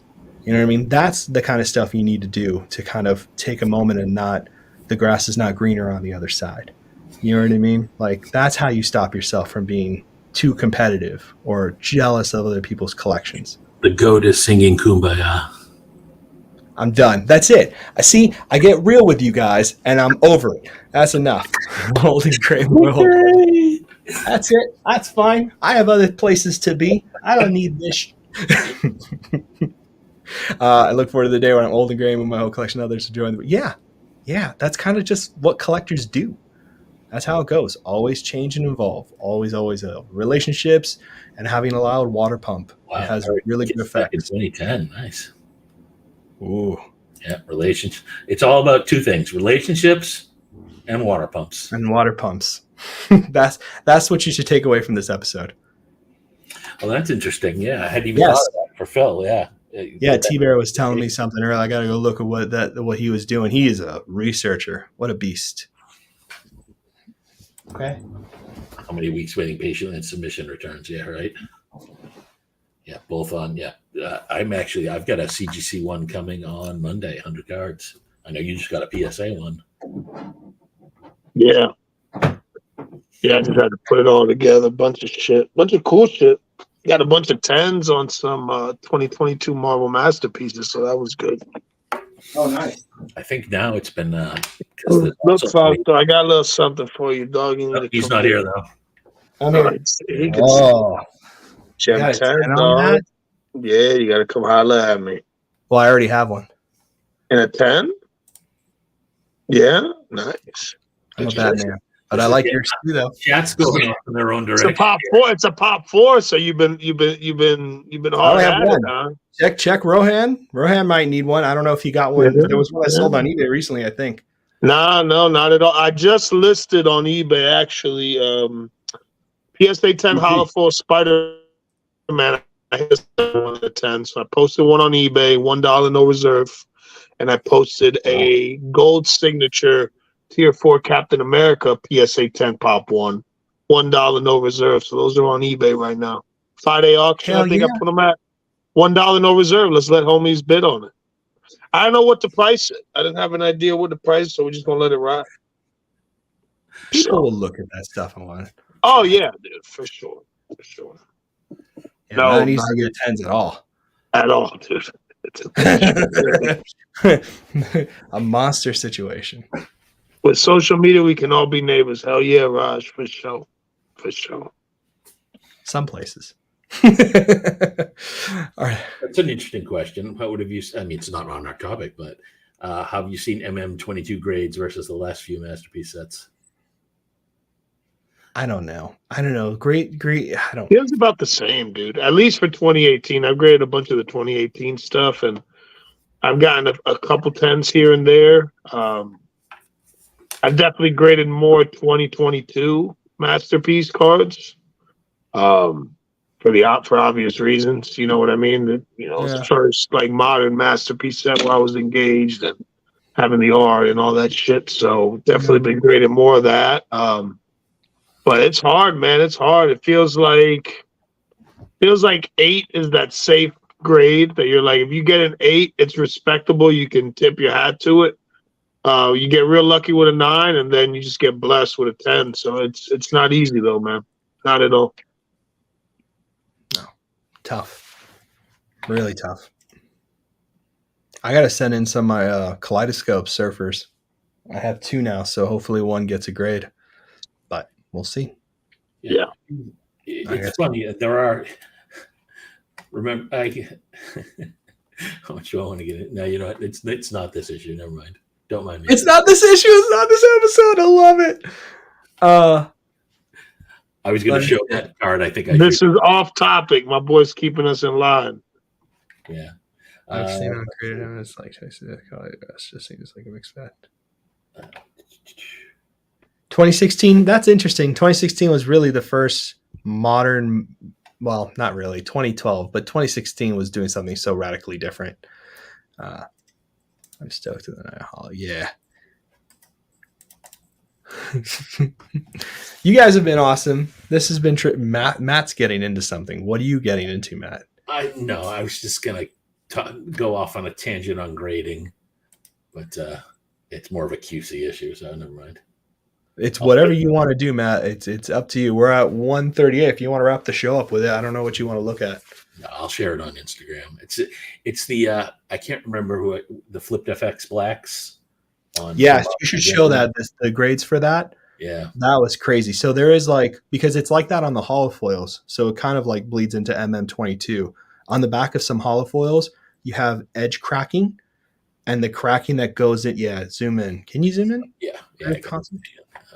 You guys got to see this. This is kind of crazy. This is happening on the back of the holofoils for MM 22 as well. I don't know if there was some canvases are off centered immensely. So I This got is like two another of the crack. 25s, and both of them are like this on the back. It's ridiculous. That's rough. As you might imagine, I got a 5.5. Blues and blacks for X-Men Metal were horrible as well. I remember back in the day, like there's a lot of like EPAC achievement cards you get, and the quality is garbage either because they're printing them late or whatever, and the QC is way too rough, almost like it went through a shredder. I don't think that's a great thing to look at. So just be careful with that stuff. So yeah, so I sent two in. That one got a 5.5. My other one, I got so much better. I got 10% better. I got a 6. And the blacks look so pretty too, which is like But even such on the front, criminal. like a front, you get a little of the chipping over here. Yeah. On the back, that's where it's just. I mean, again, it's got this same. It looks like it was chewed up at the top. It's just terrible. Anyways, it's rough with numbered cards. That really grinds my gears, right? I think the thing to remember too with cards that are numbered. I mean, I think Lewis, you mentioned this. We were talking about this privately, but like when you get to like a certain number, like 25 is a good magic number. Quality control on 25, it's probably going to be the same throughout a lot of the 25s of X character. So you know what I mean? Like once you get like certain things that are like that kind of stuff on like a 10 or a 5 or whatever, I don't know. You know what I mean? It shouldn't exist. Honestly, like there should be no QC issue. That's their product. That's like having a water stain or like someone stepped on shit and hit on the card. You know what I mean? Like there's a reason that shouldn't exist, period. There's no excuse for that kind of stuff, honestly. It just isn't. Yeah, no, I agree, Jacob. And if they had an authenticate only, I would resubmit it and do that. They're supposed to. They don't have the option on there, but they're supposed to I've asked them multiple times to do that. Yeah, I just decided since Danny's such a limited population and I had so many graded, I want them all graded to just to have the consistency of the slabs. But does PSA authenticate? What's that? Does PSA authenticate only? Yeah, 100%. Yeah. PSA does everything, bro. But I'm so in bed with CGC at this point. No. Yeah, I get it. Yeah. I had a pet duck when I was 4. Thank you, Perna. Somebody get Perna a pet, bro. Perna needs a fucking pet, bro. Pet, he scares me. Somebody mail this guy a parakeet or some shit. I don't trust Perna with anything alive. I'm a little worried. Production and money goes over. Yeah. Yep. Yeah. All right. Well, are we in a good? I mean, we're at an hour and 40 minutes. Chat. We're at anything else. We're all here. We're all here. So if you need anything else, we're. You guys have any? If you have any other questions about OA, not about grading or, pets and friendships and holding hands and shit. If y'all got any questions about OA. Jordan, if you wanted one of those Deadpool CGC cards, now's the time. I only have the one left that I held back for you, but there's no pressure there. I think you mentioned it on stream, buddy. But I forgot what your Instagram handle is. Otherwise, I wouldn't say it out loud. But there's no pressure. I just wanted to mention it because you said you liked one. Perna, I imagine you mean EPAC release only. Yeah. What is your thoughts on sets being EPAC release only? That's a great. Hey, listen, bro. I don't need no one to hold my hand, bro. Trust me.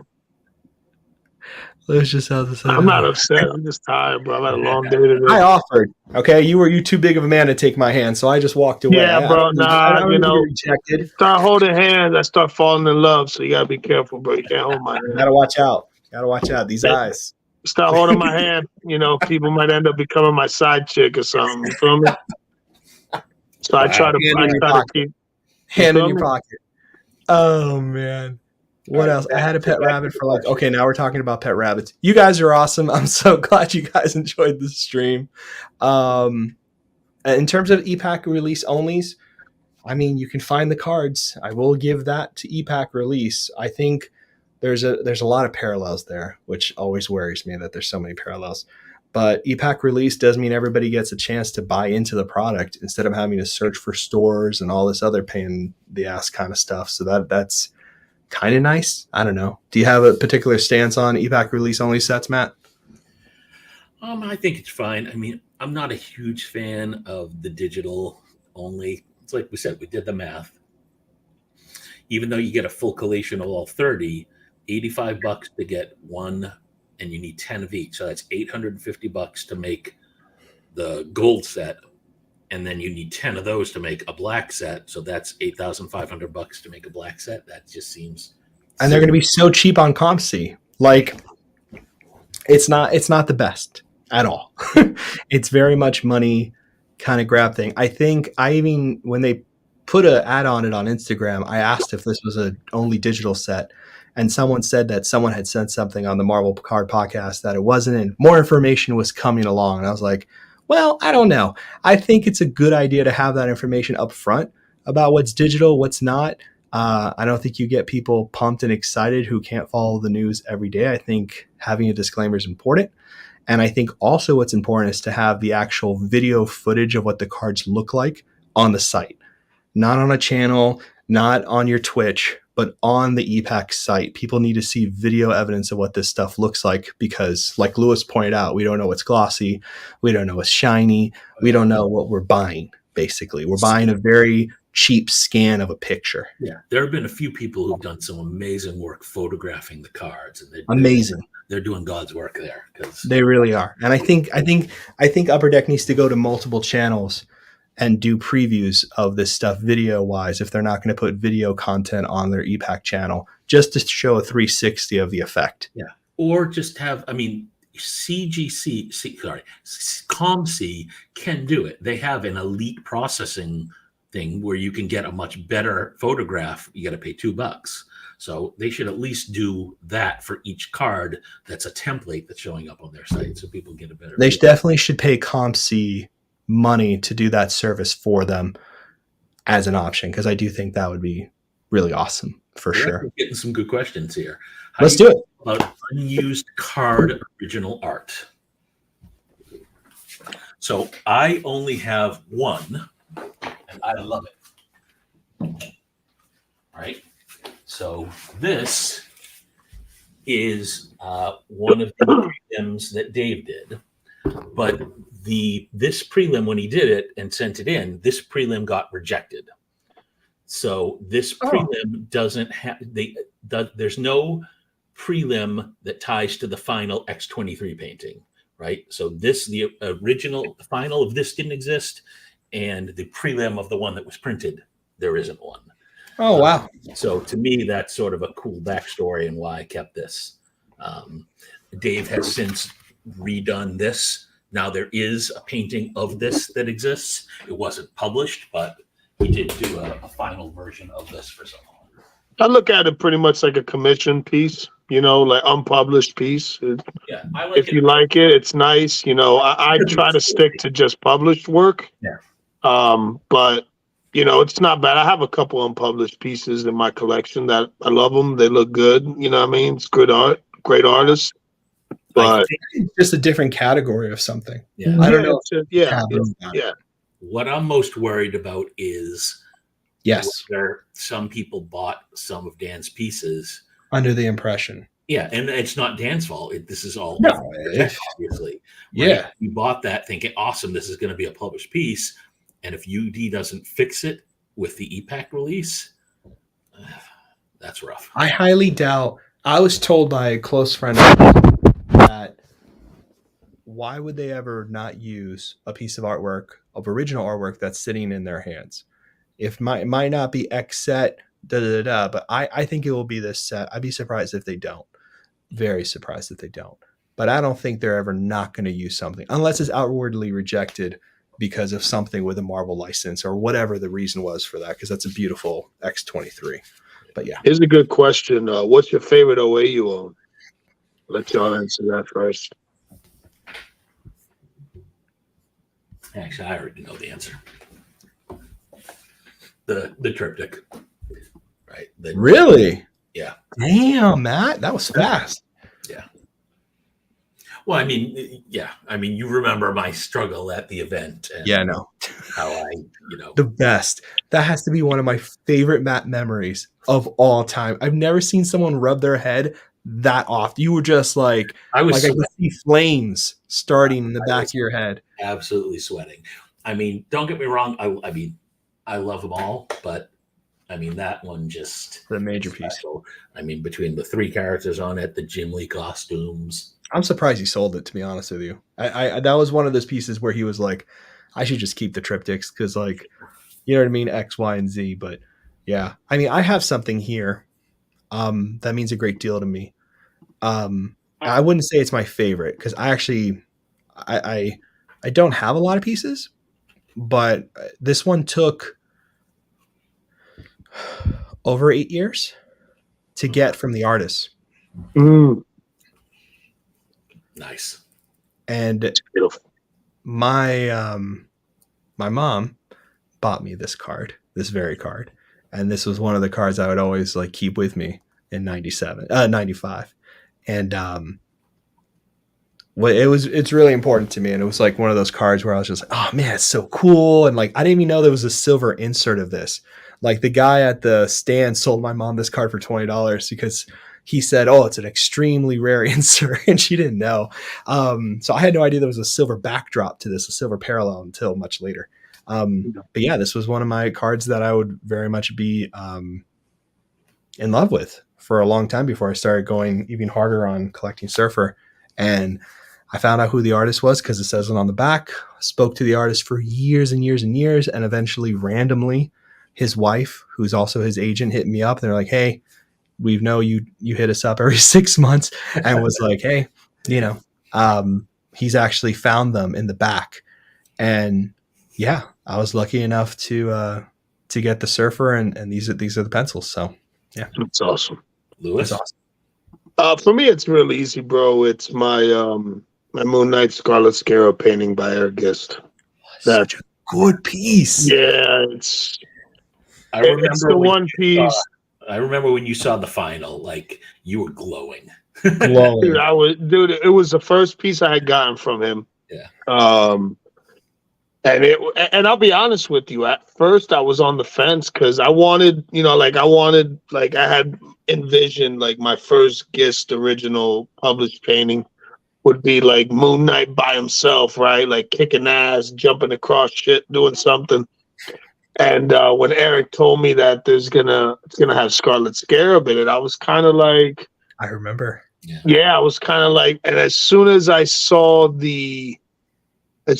sent me the digital, like the reference digital was like images of like human people and like the way he had it laying out, the different hands and shit.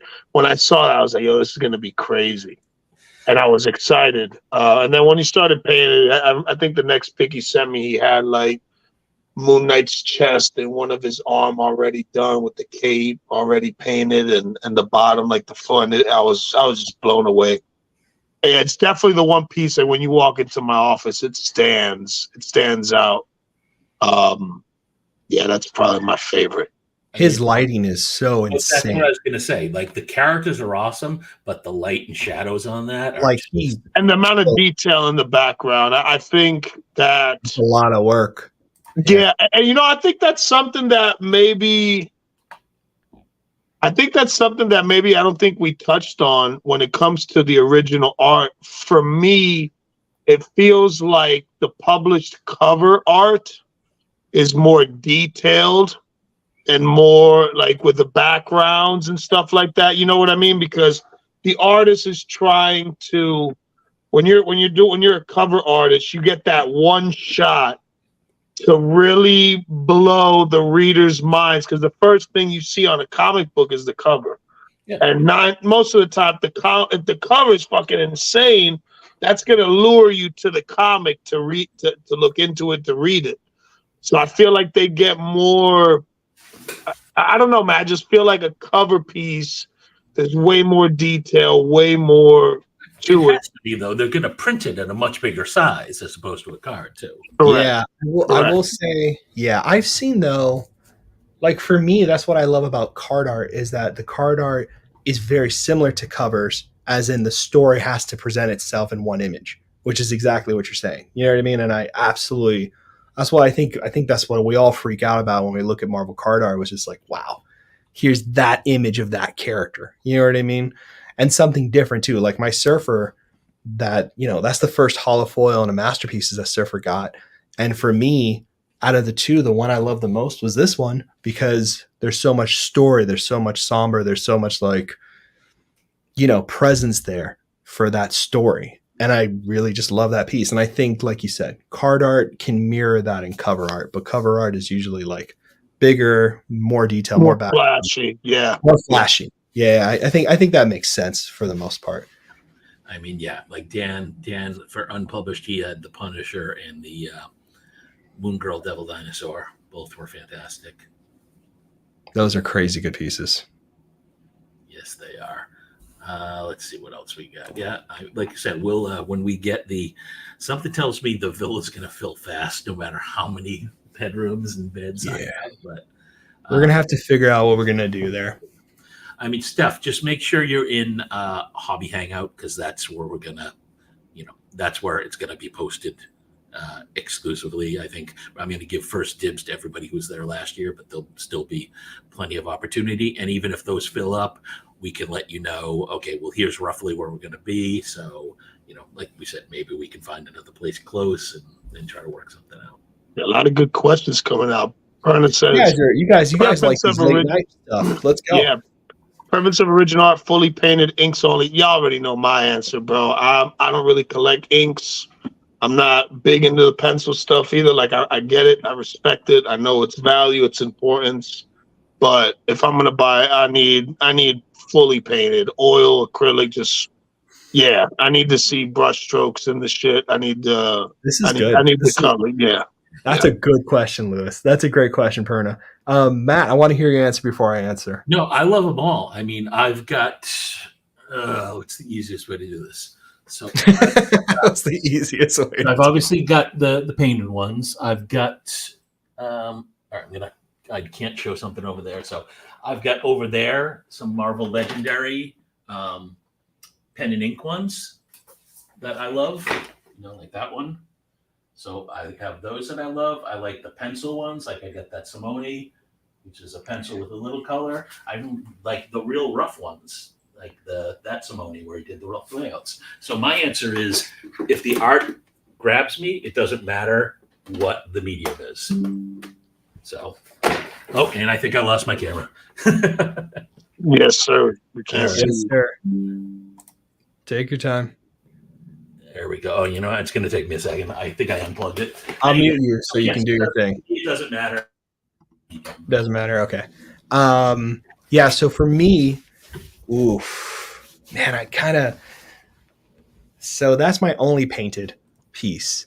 I love painted pieces. I something about inks and pencils though, like even my sketch cards, like, and Perna knows this for me, like I like inks and pencils. I don't know what it is. I've always I just like them a lot. I'm really into them. Painted pieces, that to me is like so extraordinary to have something fully painted, because it's such a mind-blowing thing to see at that level what that is doing. Like for me, that's just so crazy. But I kind of feel the same way about inks, like cross hatching. That's what I love about Lewis's Surfer that you did for me in pencils. I'm just a geek for that stuff. I love seeing the work, like Simone's preliminary art. I lost my mind on that insert set, dude. I had printing plates, I had red spectrums, I had autos. Matt remembers I went hard on 18. Hard. Nobody does prelims like Simone, though. Let's be honest. Simone's prelims shouldn't even be called prelims. No. They're crazy. They're amazing. Yeah. But so that's my answer. If someone asked me to show it, that shit's too big, bro. I'm not going into my office and grabbing it and taking it off the wall. I need to get better internet, man. It's just out here. It's hard to find out in the country, bro. But trust me, I wish I could fucking just sit in my office and stream and people can look at the shit. One day. You got to do a room tour. That's next. Marvel Cribs. Marvel Cribs, man. Someone has to do it. I think Justin tried to do it, but I don't know. He might bring it back. Yeah, it's great. Good choice right Oh, there. this is a hell of a yo. I'm telling Yeah, you, Jordan. bro, the questions are getting really good. You see, this is the shit I wanted to do. Like, I want these good questions, man. I dig this. Huh. Shit, what artist would you want to get a piece of OA? But specifically Marvel, obviously, because my answer would be a non-Marvel piece. That's interesting. I want to hear that though, if you don't mind saying. So I think I've mentioned it before. The one piece I've wanted since I was a kid was a Dragonlance piece by Larry Elmore. Oh shit! Yeah. So that's the one I've always wanted to own. So that's an easy answer. But if we're talking about Marvel card art specifically, I do have a Jusco in the pipeline, so I'm going to get that one checked off. Casual as you do. Probably a Hildebrandt. Preferably the brothers, right? Back for some. I don't even want to talk about that. That's depressing. Yeah. If I ever found that surfer, I don't know. Yeah. I don't know. I'd lose my mind over that. I mean, it's hard though. I mean, because when you go back, there are so many amazing artists. You got Boris and Julie, you got Hildebrandt. I mean, you get De Vries. It's hard, but I think Hildebrandt's would be, again, just from when I was a kid. I don't know. I feel like it's tough, but that's what came to my mind. I'm grateful for. Funny enough, this is a kind of a way to answer this, but Buscema, John Buscema is my favorite surfer. Really, like if I had to pick one, I think he's my favorite. And I know all the Kirby people hate me for that. I do love Mobius a lot, but Buscema had something very special to his surfer that I just find so appealing. And to see, to have a sketchograph, to have a card that he drew on is, I don't know. I get giddy about that card every day I see that thing. I know he did tons, but I still get giddy about it because it's cool to because those pages are so far out of reach. And it's not that I don't have the money. I don't want people to think because I would spend money on things that I want, stuff like that. When I say it's out of reach, it's because the way my collection's going, I'm not going to collect comic book original art at that level to get those opportunities. You know what I mean? So when I'm thinking about this stuff, I'm thinking, okay, this money is reserved for if this card ever came up. You know what I mean? Or if this card art ever came up.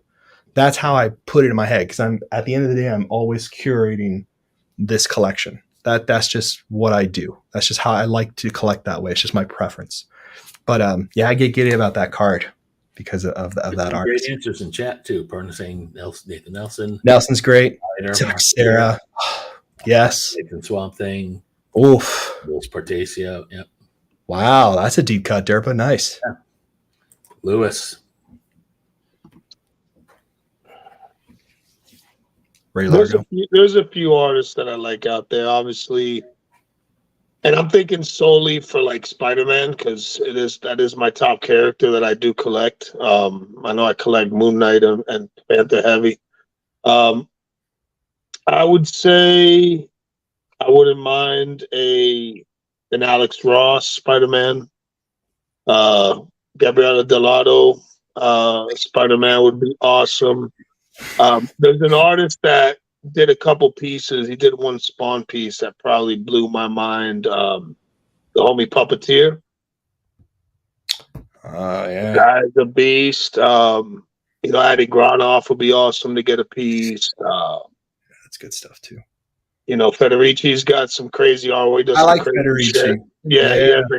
He has his own real dark horror style like that. I did meet a gentleman. Let me go get my wallet. Because this dude's a beast, and Dan introduced me to it. I'll be right back. Give me 1 second. Cool. Yeah. Oh, Esad. Oh my God. All right, Sid. Now I already shown that piece off, but Esad, I'm a huge fan of Esad Ribic. I can't remember, but yeah, he's great. That's a great one. That I should get an OA piece from him. I have one page that I want from him that I missed out on because I didn't have the money at the time. I'm hoping to find that one day. But that's a good one. That's a really good. These are great questions, by the way, guys. I should have opened this up with these kind of questions. Oh, I think you're muted, Matt. Yes, I am. It's because I'm having my dinner of Tic Tacs, so I don't want the crunch to come through. Oh. We're ending this soon. We're waiting for Lewis, and then we'll start wrapping this up. It's All right. 2 hours now. So the homie is Dad introduced me to him. This dude he did the first Shuri cover. He's done some crazy Black Panther covers. He had one of the best Psylocke commission pieces I've seen at the event. Dan introduced me to him. Super cool dude. His name is Brian Stelfreeze. Oh. If you, I don't know if you guys can look him up real quick, just so people can see his work. But dude is a monster artist, bro. I need to get one of his pieces. I definitely got to reach out to homie and see what kind of. But for him, I would love to get a Black Panther. A Black Panther Shuri related. I didn't know. I knew of his work, but I didn't know who the artist was because I knew some of these covers. So this is him, I think. Oh. Yeah, some of the commission pieces. Look at that. Oh, that's my ridiculous. God. What a beast. Dude, the Psylocke that he had at the event. That's the Psylocke right there. That's the one. Oh, that's the one. Me and Dan were like, yo, bro, like, we're like, yo, dude, can I buy it? Can I buy it? It was already, locked in for a commission. That was a commission. Dan's comment is already here. What happened? Dan's comment is on the Insta feed right here. It says photo doesn't do it justice. Yes. No. So I don't know if you can see some of his cover work. I think a lot of these pieces you're seeing here is commission pieces. Look. Oh, I met him. He's super nice. Super cool ass dude, bro. Yeah. He did the first Shuri cover for the first Shuri #1. That. He's a super nice guy. That's awesome. That's a great piece. Dude, he's a beast. Damn. He did the Black Panther. He did the Black Panther #1 that came out. Yeah, look at that storm over there. He's a beast, bro. Wait, that Elektra. Please hit that Elektra. That's crazy. Hell yeah. Yeah, I'm telling you, that dude's a monster. I will own a Black Panther or a Shuri from that man eventually. I want a surfer now. That's sick. Nice. All right, before I leave. Yeah, we're ending now. Go to the top. Follow. Go follow that man. Yeah. Make sure y'all follow him. He's the beast. What a cool dude. There's so many good artists out there, bro. There's so many. Yeah. Like, it's hard to say, like, what next art. There's so many good ones, man. Like, there's so many artists out there with some ridiculous work that I don't know, man. I think the piece has to call to you. If the piece calls to you, I think you can. I'm cool with. It has to be published, though. That's the only thing that kind of like if it's published and it's insane and it's just ridiculous, there's so many artists to choose from, bro. For me, it's funny. I used to be the same way about the published stuff, and I just recently got the head bust from Simone, and I've been on Simone's list since 2018 for surfer cover, and like different things have come up, like a print or a prelim or something like that, but never a cover. I've been waiting out for this. And he knows this, and Matt knows this. But he started working on that headpiece, and I don't know what came over because you both know this about me. I don't spend money on stuff unless it's like I'm absolutely 100% sure, dead in love with it. But I saw that piece and I liked it. It's too good, bro. Simone's a big dog, like crazy. I think it was really eye opening. There were so many things at OAX that happened. And seeing the artists do things on a regular basis. I think we said this earlier, but being a fan of the artists gains you opportunities in a much better way than just going cold turkey to people and just buying to buy. I don't think about the relationship building. We come back into that. Always. It's the most important thing in any hobby and business. In anything, it's building relationships, man. Providing that value, bro. It'll come back. Yeah. Well, I just want to say you both are awesome as always. Thank you for doing another episode with me. I should just change it to us three doing this stuff and put if you guys want to go down that road, I don't want to co-op your time. I know Matt's doing stuff, you're doing stuff, but these guys are always going to be on the channel with me every Thursday, 7 p.m. If they can, they'll make it. If they can't, they won't, but they're always here. But I just want to say thank you to you and Lewis, because this conversation would not have been as fruitful and insightful without you guys. So thank you so much. And thanks to all the viewers, man. Homies started shooting up some great questions, man. It's 50 people. Cool. At the end of the day, man, listen, OA is just another collectible to collect. If you enjoy it, if you're passionate about it, if it's something that drives you, something you want to collect heavy, you want to get better at it, you want to get better shit, you want to, reach some of the bigger artists, just grind and it'll come, man. You know what I mean? You just gotta, if you truly want it, the opportunity is there. And I want people to just realize that you don't need to spend thousands and thousands of dollars to own original art. You know what I mean? There's a lot of affordable options for people to be able to get into it. So speaking of affordable options, Saturday night, 7 p.m., third straight week of crazy sales night. I'll do it by myself if these guys can't make it. I'll be there. And at one point in the night, I'll slip off into the dark. Hey, listen. Since when does Master Chief go into battle without the other Spartans, bro? Like, come on, dog. Hey, if y'all haven't watched that season 2 of the Halo series, yeah, it's good. Fucking insane, bro. Right. So good. So good. Y'all make sure y'all gotta go check that out. Paramount Plus, baby. Awesome. And no, I'm not sponsored by the motherfuckers. They should.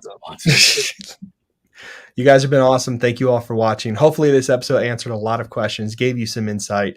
If not, let us know. We can always do a part 2. Thank you all so much, and thank you for being so positive and kind. And we'll all see you soon. Bye, everybody. Spay and neuter your pets. Wash your